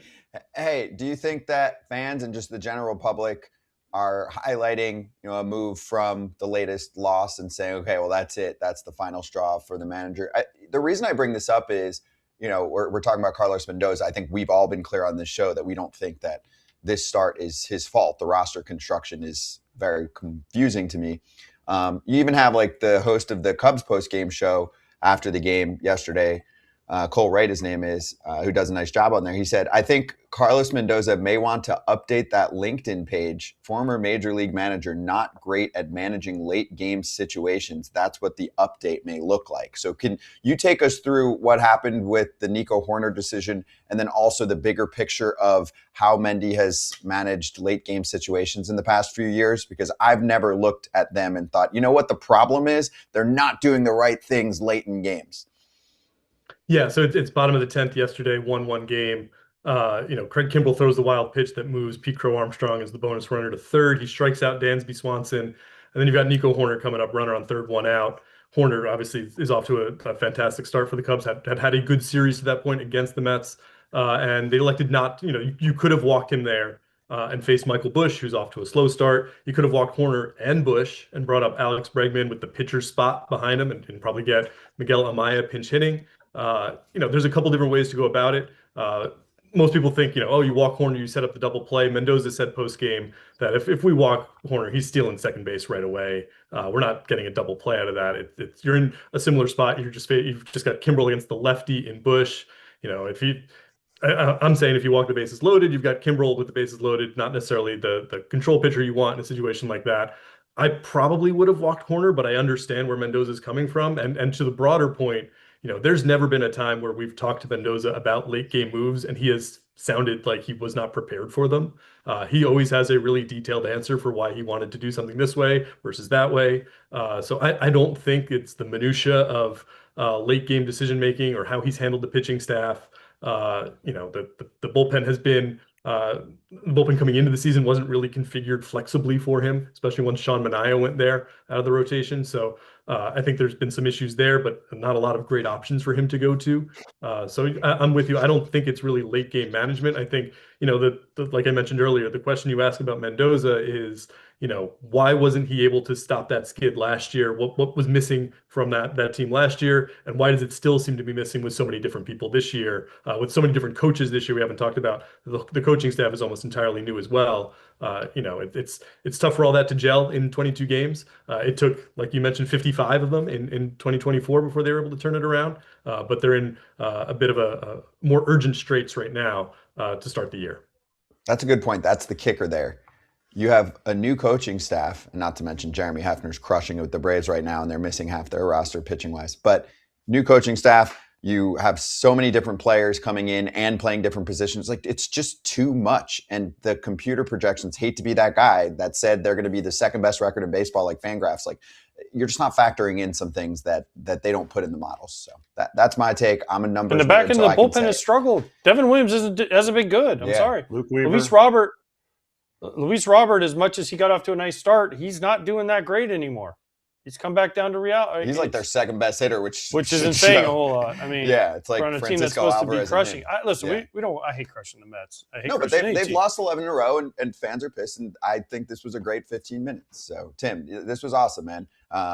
Really enjoyed having you on here. Obviously, maybe better times for the Mets, and we'll see how this 10-game playoff stretch goes for them. All right. No, anytime. Thanks for having me, guys. Thank you. Appreciate you, Tim. Check out his work in The Athletic. Great article out there today. Be right back.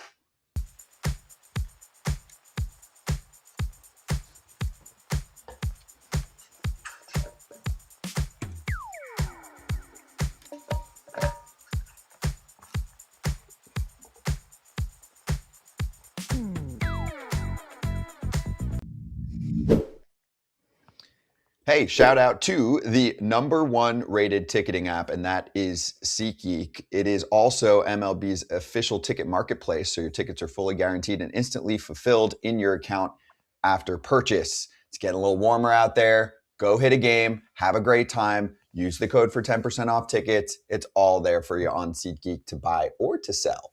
Absolutely. SeatGeek is where it's at. Now is the time. It's warming up. Mm-hmm. Concert tickets too. That's what I'm saying. Concert tickets, game tickets, anything tickets. There's some big concert tours. Heck, I went through with it yesterday with my daughter. All the damn festivals she wants to go to. What does she want to go to? Give me one. Oh my gosh, I don't know. Summerfest, Winterfest, Springfest, Lollapalooza, Coachapalooza, Burning Woman, Burning Man. I don't know. She was making stuff up at one point. I'm like, but unless you're going on SeatGeek, we can't afford this stuff. Hey, that's where you go, okay? And they help you out. Green means good, red means bad, with those dots on there for a good deal or a bad deal. And the code for you is Territory10 for 10% off tickets on your next set. Any tickets, 10% off when you use the promo code Territory10. Make sure you click the link in the description to download the app and have the code automatically added to your account so you can use it later. Props to SeatGeek. And we're back. Okay.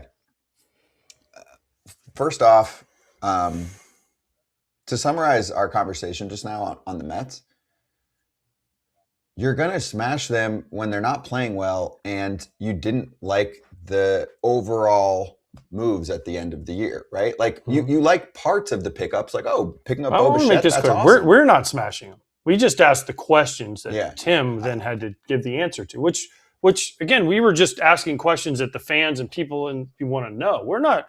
I don't make a judgment on anybody. I'm more direct. So a year ago, you don't have to go into clubhouses every Saturday though and talk to these guys either. That's true. Although I would. I used to for years. Actually, I went up to and I don't.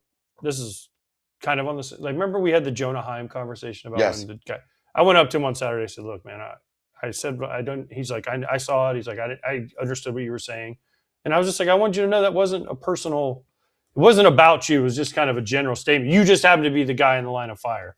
He's like, no, I got it. He's like, I didn't know though. And he explained he's like, I was asking if we were challenging and if we wanted a replay. And he said, next thing I know, Soler's at the mound. And he's like, and I was like, okay, I just wanted you to understand. Like, so That's the good stuff, though, because, you go over it with him. For me, Orioles last offseason, mess transaction-wise. We crushed it. They sucked.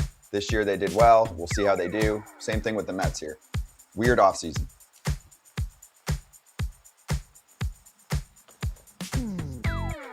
Yeah, that's what he said. That's what he said. that's what he said. That's what he said.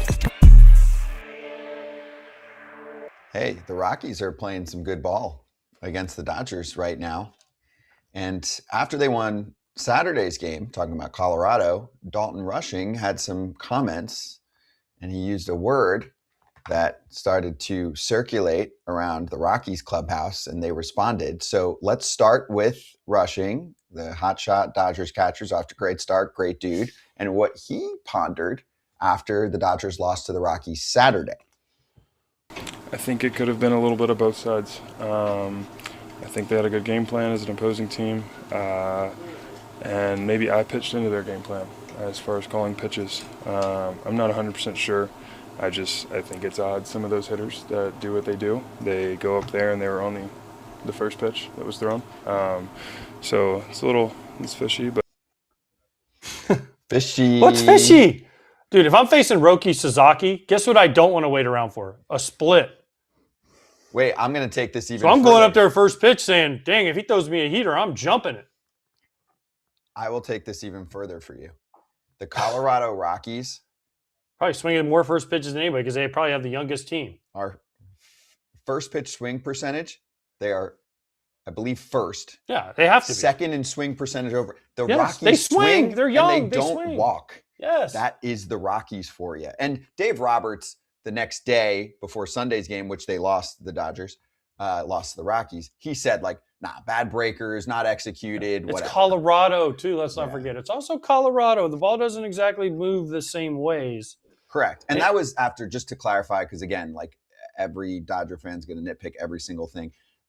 Roki was Sunday. This was after Saturday's game. Yes, sorry. Just to make sure But that, still, I'm just saying, like, on we're Sunday, watching, you don't want to hear the, oh, you didn't watch. Like, we're watching. We are getting through the order here of operations. But point is, Rushing said something. I mean, I don't want him to hold back.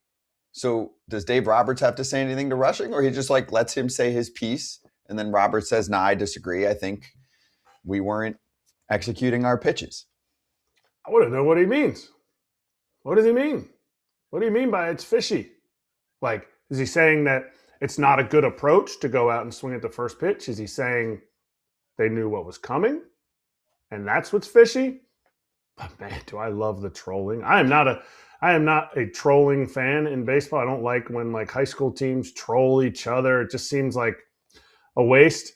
But the Rockies, I think on every double, at least every double, they'd get to second base and they'd give the old, ooh, like they're fishing. Thank you. Because something was fishy. But what does he mean by fishy? I need to know. Put that in your notes, Scott. When Dalton Rushing comes back on the show at some point, I want to know what he meant by fishy. Rockies are 3-10 on the road, 6-3 at home. And you know what's fishy? They're always like that. So how do you figure out the Rockies playing better on the road? It's fishy that's been the question since 1995. Yeah, they can't figure out the environment. Can we show that tweet too from Patrick Lyons, who's out there in Denver? There it is. So that's the, you know how teams try and find their thing? That's their thing. And Now they don't have a found their necklace thing. with a big fish on it, like a big rainbow trout or something. Oh, They should do that in the dugout and out in the field after they get a big knock. They reel it in. Fishy behavior from Colorado. It's all in good fun. I'm glad Dalton said it. Yeah, but the thing It's is fun. it was accusatory of the other team of doing something. What were they Right. doing? They were swinging at the first pitch. Because I don't know who pitched on Saturday for the Dodgers. Sheehan, I Emmett believe Sheehan. it was the start. Sheehan. Yeah. So maybe their game plan was the first strike he throws, or he has a bit high first strike percentage. I don't know. I didn't look at it, and he throws a lot of first pitch strikes. Let's jump him. I know this on Sunday when I'm facing Sasaki, I'm trying to get a first pitch. I ain't waiting for the split. They also scored 4 runs, the Rockies. It's not like they got blitzed on Saturday. I know. They won 4-3. 4-3, and the Dodgers had like all kinds of runners on base in the ninth. Yeah, I would say, you know what's fishy? The Dodgers have one of the best looking rosters I've ever seen, and they lost Saturday's game by scoring 3 runs in Denver. And their over-under to score runs that day was probably, like 5.5 or something like that for the Dodgers. Yeah. Wait till you see my bet later. There's an over-under in my future upcoming. But whatever. It's fun. I mean, I know it's not harmless. Like, it's fun for me as a fan. On the other side, I get it, Kratz. If you are the Rockies, you're like, whoa, we are not doing anything wrong. We swing at everything. Or say it with your chest. What did you mean? I've said it like 6 times. What did you mean? Is Major League Baseball investigating the Rockies now? Like, what did he mean by fishy? I want to know. I got to know. One more quote from this one, and then we'll move to another. Dave Roberts pregame with the media before Sunday's game was asked about Roki Sasaki. They said, what do you expect from Roki today? And he goes, I don't. Like they were saying, what do you expect from him? Like, and he's like, I don't, like, not really sure. I don't know, Poppy. He's got a 6+ ERA. So what can he say? What does AJ talk about when he talks about the best managers in those pregame meetings? The guys that are honest. The guys that, to me, the guys that are honest out there, they're always telling you like it is from what they see. Now they're not just going to throw their players under the bus. I mean, maybe some of them do and tell AJ not to say anything, but like it's the honesty. And so I appreciate Dave Roberts saying what everybody else sees, but also like this is another reason of how good the Dodgers are. They can let him figure this out in the big leagues. They can let him find his third pitch, as everybody says. As everybody said in spring training, he needed a third pitch. Normally, you have to go to the bushes. You got to go to AAA to say, okay, you got to throw your cutter more, your slider more, whatever that third pitch is going to be. They can let him figure it out in the big leagues. It's kind of crazy that a team is that good to let somebody essentially rehab in the big leagues, but that's what they're going for right now. And kudos to Dave Roberts for being honest. Right. That's about as far as you can go if you're the manager. Yeah, what's he going to say? I want him in the minors because he has a 6 ERA, and I don't think he's ready to be a starter in the big leagues right now. He can't say that. I know. Because he's on the team and he's a starter. So he can't say that. Yeah, you have to play the process out. Be fortunate they have a great team that can allow a lot more leeway than almost any other team. And there is still a threshold, right? After, I don't know, another 2-3 weeks, if the ERA is still 6 from your starter and you're still seeing the same lack of command and lack of developing the pitch, then it's an easier case to make with his camp and say, hey, what's next here? Yeah. But they need 6 starters. They need 5 starters because Shohei's only going to go on a certain amount of rest. So until that happens, until Snell comes back, until they say, I mean, Robleski essentially is now a starter again, which he should have been before, but like until that stuff plays itself out, they need a 6th starter unless they're going to go opener. But I guess it doesn't really matter because they have the Shohei rule, so they get the extra pitcher anyway. But they kind of need him right now until everybody gets 100%. Yeah, I mean, I'm not going to go through the whole minor league situation for them, but I'm sure there's somebody else that can come up and start if Roki has a 6 ERA in May. If he has a 6 ERA in May, he won't be there. He'll either be on the IL or he'll be in AAA. Or in the bullpen. Or in the bullpen where he's looked good. I wasn't okay. I mean, I don't think he wants to do that, but I mean, damn. I don't think they want to do nice flashes last October. He saved them. Yeah, but their bullpen's too good right now with the guys they have. You can pitch low level. And they don't want to do that. Multiple innings. They don't want that. You don't want that? They'd rather send him to AAA and let him work on it. I know, but what if he says, I'm not going to AAA? You know what they say? Nope. We don't care. Yeah. It's a little trickier than that. Why? Guys? He's not ARB eligible. He's a 0 to 5 guy. He has options. There's nothing more to it than that. Because when he stinks. When you recruit players. Okay. Shohei's been great. Yamamoto's been great. I know, but that's different. You're recruiting players. Wait, why is that different?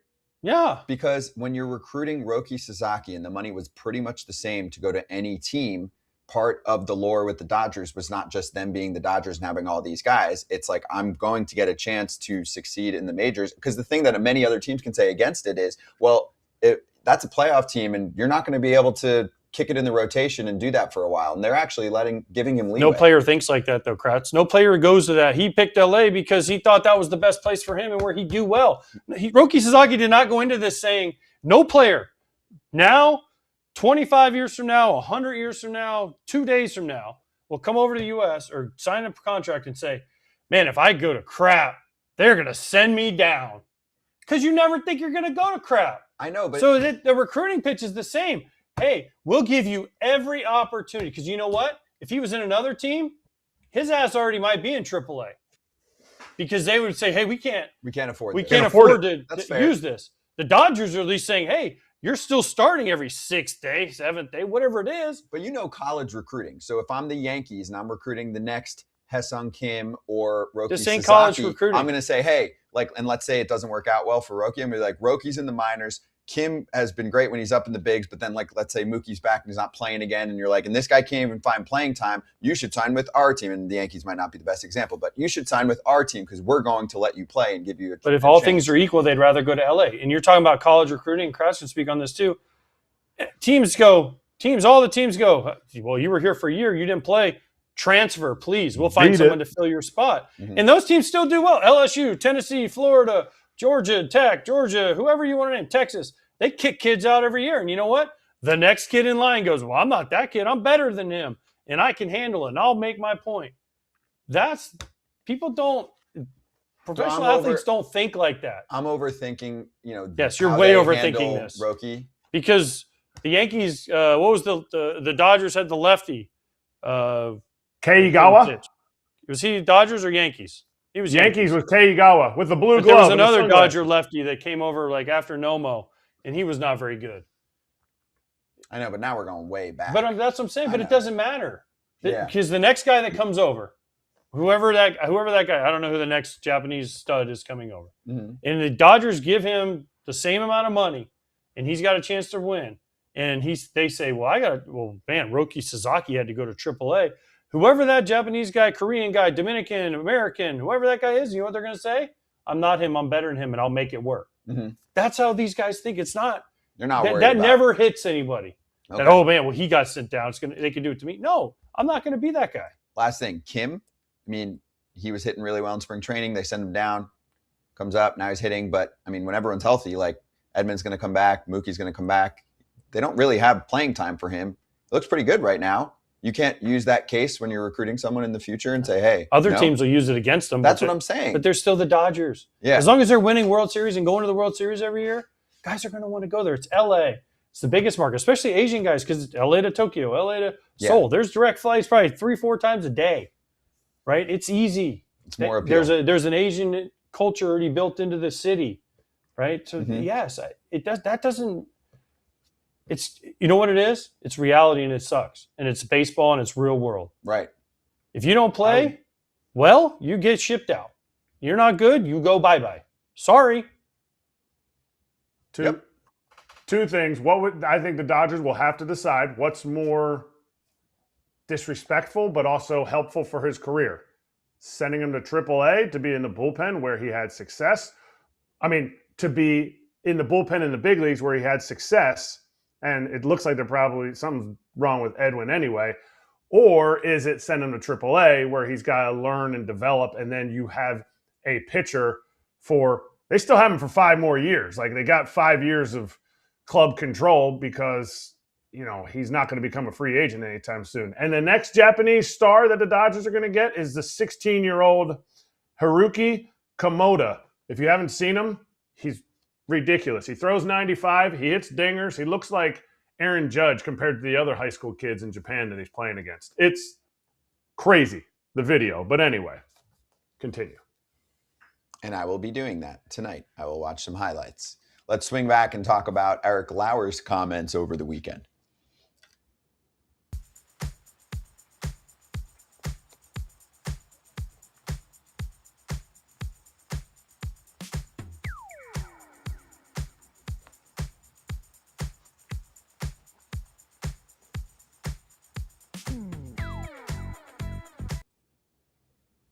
Hey, we're back. A couple things that we might not have time to get to, so let's do it now.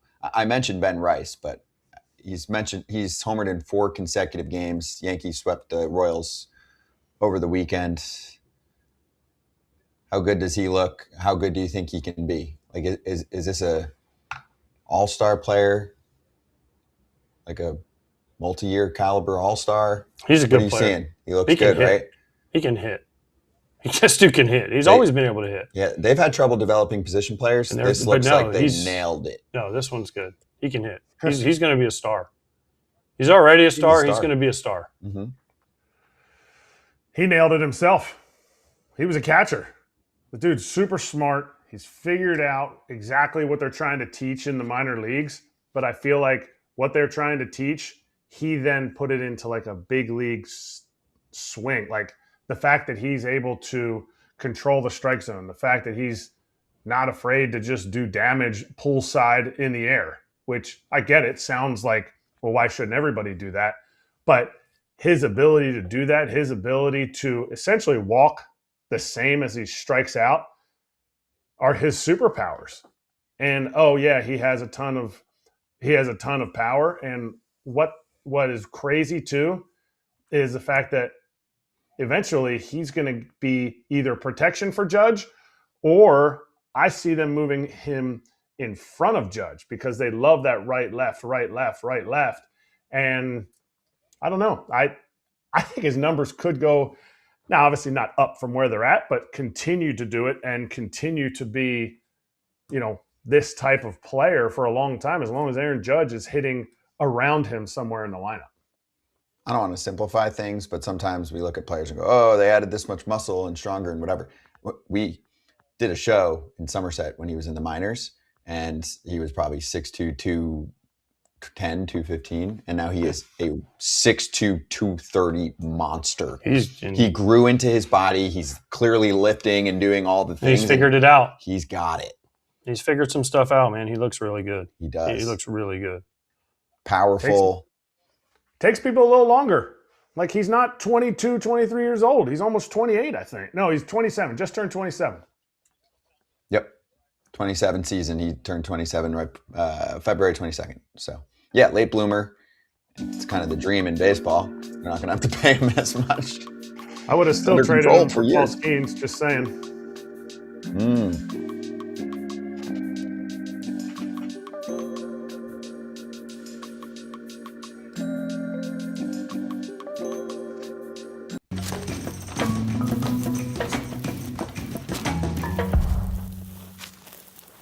Let's crack open this back and forth between Eric Lauer and the Blue Jays / John Schneider. Blue Jays off to a slow start. I would say a top 3 team in terms of guys that are hurt right now. But Lauer said this about following an opener. To be real blunt, I hate it. I can't stand it. He said it messes with his pregame routine, as starters are creatures of habit. Hopefully it's not something we will continue doing, but that's above my pay grade. John Schneider was asked about the comments. He said, I respect everyone's opinion. I know the end of his quote was, it's above my pay grade, and it is definitely above his pay grade how we use him. We are trying to win. And Schneider then said they talked and Lauer's on board with the plan. Kratz, what do you think here? I mean, good for him for saying it. We don't get a lot of that, but the reality is the team is trying to make the best decision. They're not just willy-nilly going with an opener. He struggles more against right-handers. So if there's a lineup that he's facing, starting, that goes right, left, right, I guess that's the chance. While I'm not a opener fan either myself, that's the best chance for them to say, okay, well, now we shorten the game to 8 innings for you. Now you don't need to face those 2 righties at the top of a lineup. And to me, it's one of those things he has to figure out, is this helping him? If he sits there and goes, okay, because I don't get to long toss and go right into the bullpen, because my routine is different, like it really puts me in a bad mental space. I accept that. I don't believe it. Like, you're a big leaguer. You do have to figure it out. And some people don't get all the breaks. Like, they don't just cater to him to be a starter. But to me, I think it could be something that could be helpful for him. I think he could sit there and go, okay, I don't have to face those top guys in the lineup 3 times through. I can make it longer in the game. I can give us more innings.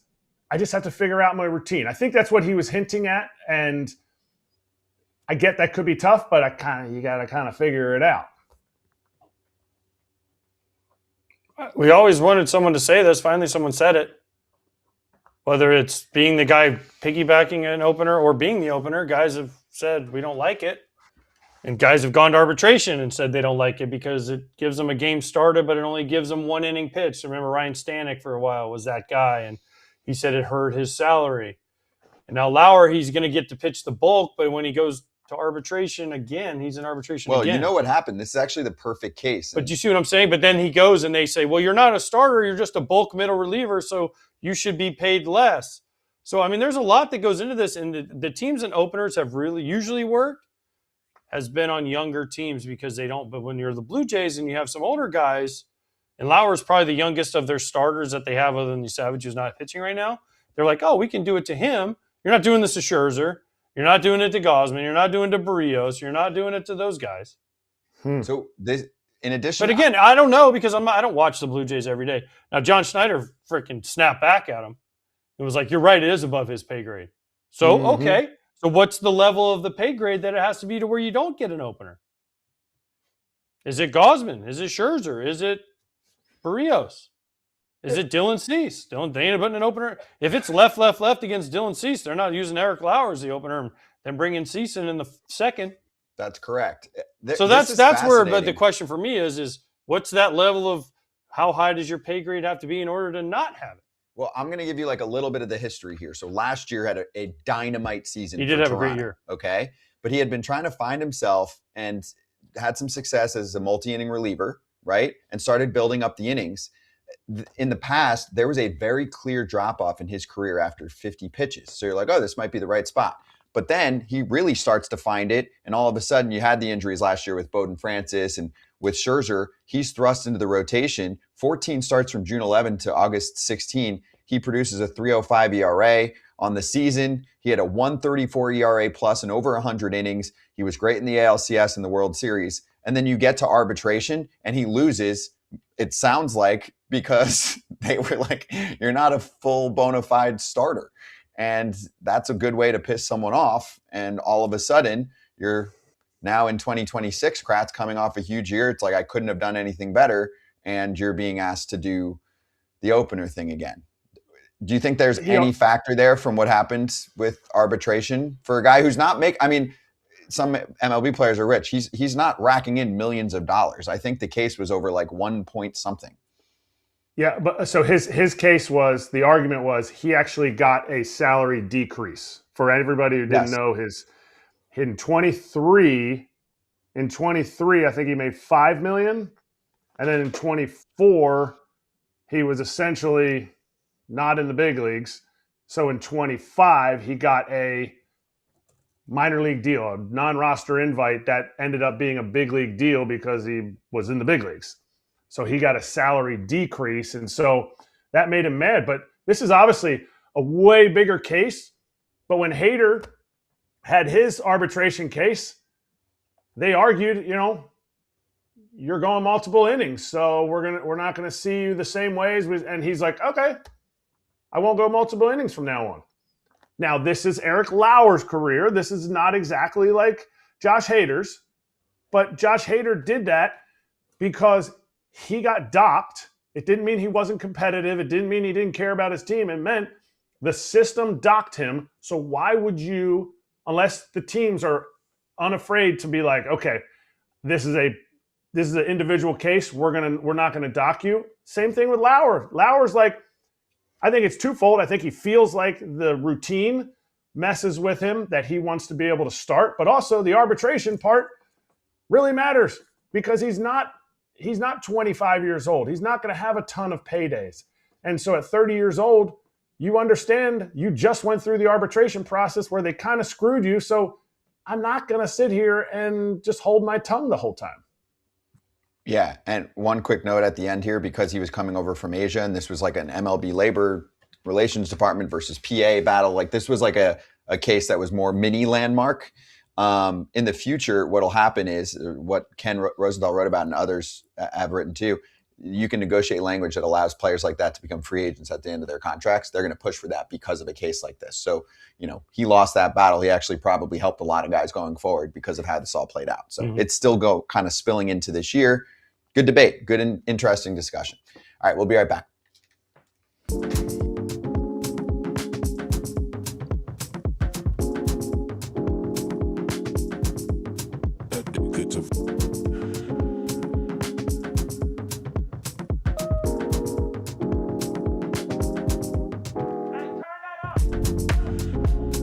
And we did a mailbag, and we got asked like who we thought the Tigers like kind of big contention was in the division, and I said the Royals because I just kind of keep waiting on them. They were a recent playoff team, and I just kind of kept waiting on them to take a leap, and they certainly have the young talent that keeps you on edge. And look, you won the series, but you only won it by 3 runs, right? So things were on edge. I think they might be done for the year, dude. Them being the Royals, because they're 7-12 now. That's obviously not nothing. Like it's not like the biggest deal in the world, obviously. But look, man, you're struggling to hit the ball. You lost a series to a divisional opponent. Things look dire, and then you get the lead, and you get the little things that kind of go your way, like Bobby Witt Jr. just kind of like. The bat makes contact with the ball and it just really goes in the only place in the infield where like that's going to be a non-contested infield hit. And you get the Tigers overly aggressive on the base pass and you get another out at home, right? Shout out Jack, man. I do love watching him. I hope he gets the bat going because he could be a fun player that's going to keep me up at night for years to come. And you get the Tigers down to their last strike with a multi-run lead in the 9th inning after getting insurance, and instead you lose it. And it's like if we were doing a Royals podcast, I would be on here being like, I just don't know what more can go your way in order to snatch a win and maybe feel good about yourself go after what was a tough beginning of the week.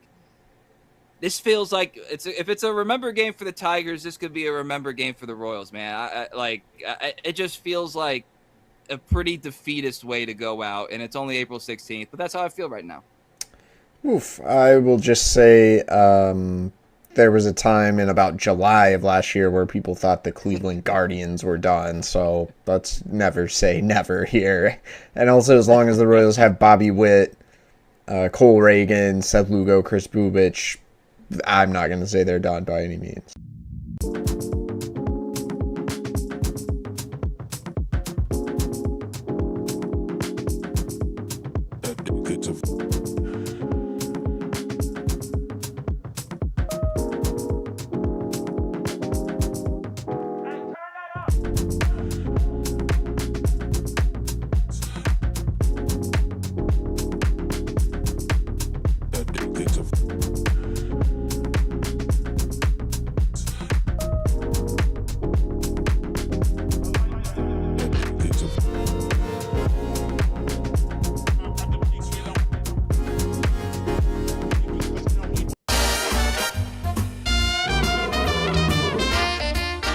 Let's do it. BetMGM locks looking back at Friday.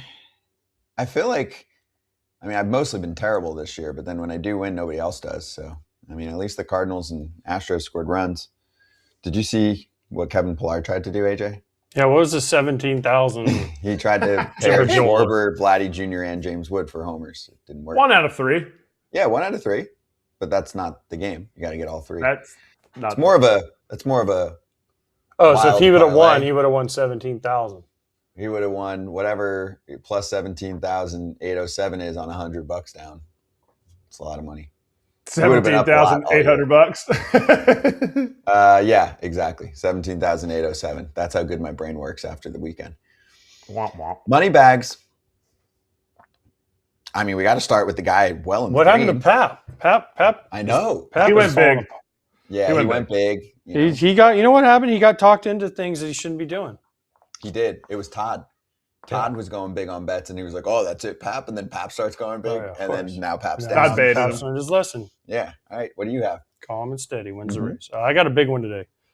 I got Bryce Elder to get 4 strikeouts against the Nats. They strike out a lot. Emerson Hancock to get 5 strikeouts against the A's.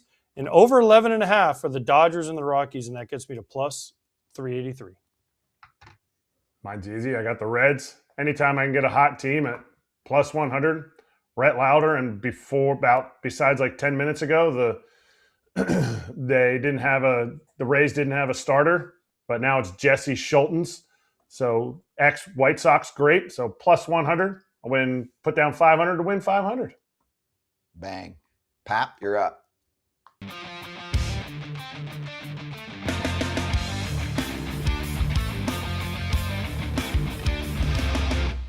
My people of FT, what's up? It's your boy Pap here, coming to you on this Monday. We down 484, not too good last week, but we're going to start this Monday off real nice. Sure-handed winner. The Dodgers are playing the Rockies.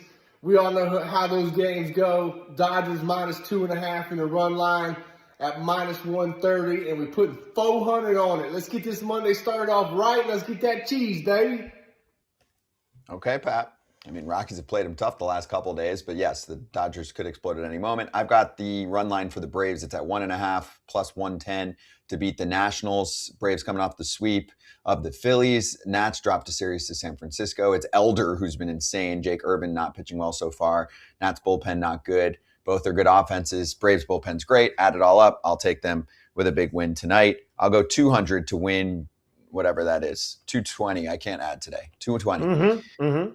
Thank you. Baseball Bet Fest is your best bet for a shot at a big prize. Opt in to the Baseball Bet Fest leaderboard. Start placing your MLB bets of at least $10 with minimum odds of plus 100.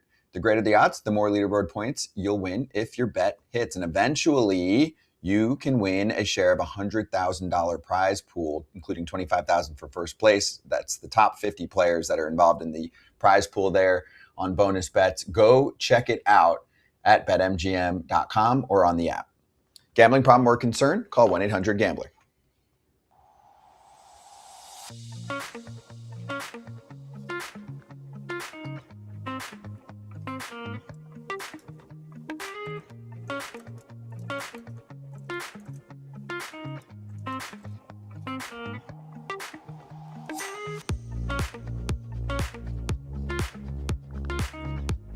I'm looking at Goody and I'm thinking, Goody, what do you think? Is that close? Because I'm not trying to challenge anything. I don't want to challenge anything.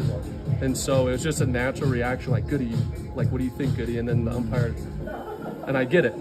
I got to come up with a different signal maybe of like, Goody, that I thought that was good. And then I did it again on accident. Like, I didn't even mean to challenge it the next inning. I think I did it the next inning, and where I'm like, Goody, what do you, like, is that close? And then he challenged. I'm like, oh, I don't want to burn a challenge there. I was just asking Goody. But so I have to come up with something to where I can communicate with Goody. Like, I thought that was good. What do you think?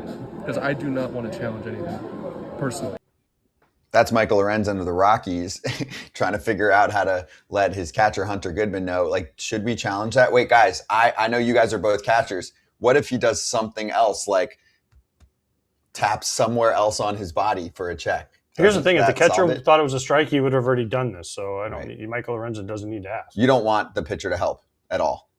No, as I told Adam Wainwright on Saturday night, pitchers should never be allowed to challenge. But can't the pitcher just like say, "Hey, like I thought," you don't even want? Because he'll know if I go like this, he knows right away. Yeah. AJ, did you ever give a signal to your bench when a ball was on the plate or umpire missed the call? Of course. Well, was it always the same your entire career, or was it different at different times? No, it just depended on who I was with and who the coaches were. And the one year I had a sign where I would pull on my helmet. Normally it was like I would just adjust my mask.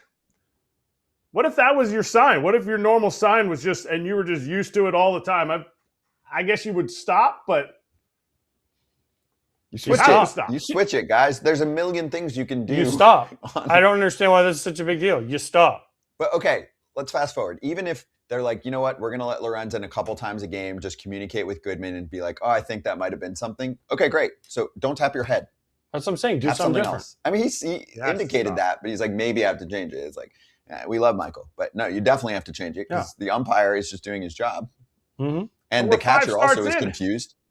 Yeah, we're 4 or 5 starts into the season. How do you not have that like? Oh, I gotta stop doing that. That's where I'm kind of like, how did we get to this point where like he hasn't done this the whole year, or like guys who like touch the back of their hat, like you just can't. You can't go to an auction and have an itchy face because you're like, $100, $100, $150. Right. You can't. I know. I was just itching. Can't do the timeout signal if you don't have one in other sports. Ask Chris Webber. Nice.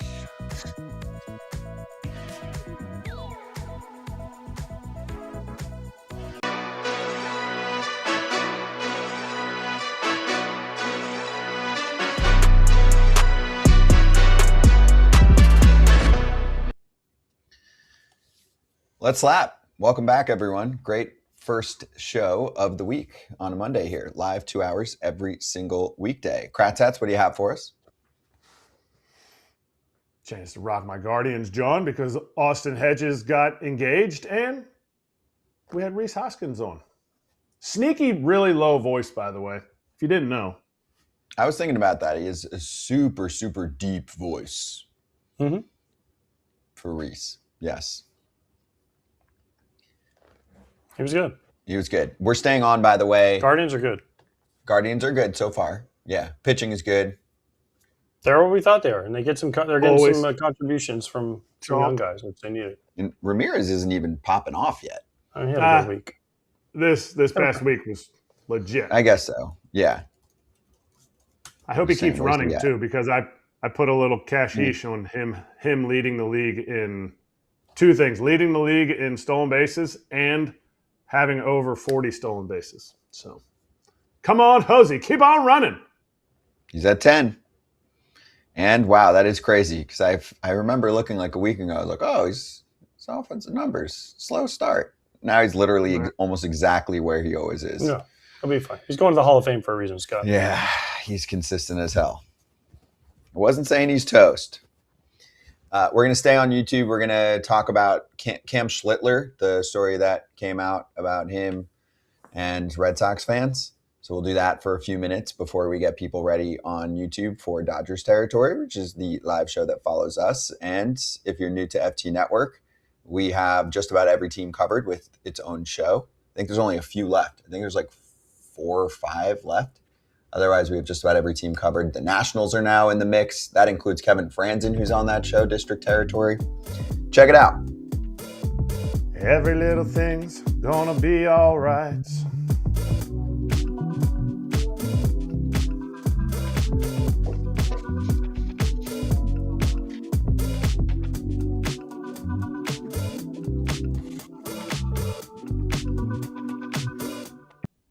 Back for a few minutes. Can you show the board of Schlitler there and the note from Joel Sherman? So Cam Schlitler said a subset of Red Sox fans continue to harass him and his family on social media. And as the righty gets ready for his first Fenway start as a Yankee, he already is throwing heat. There's a bunch of stuff in there. He's like saying he's not nervous about it, blah, blah, blah, but he doesn't like it. He's been very vocal about this since last year, which was his first year. He's been really freaking good so far in the bigs.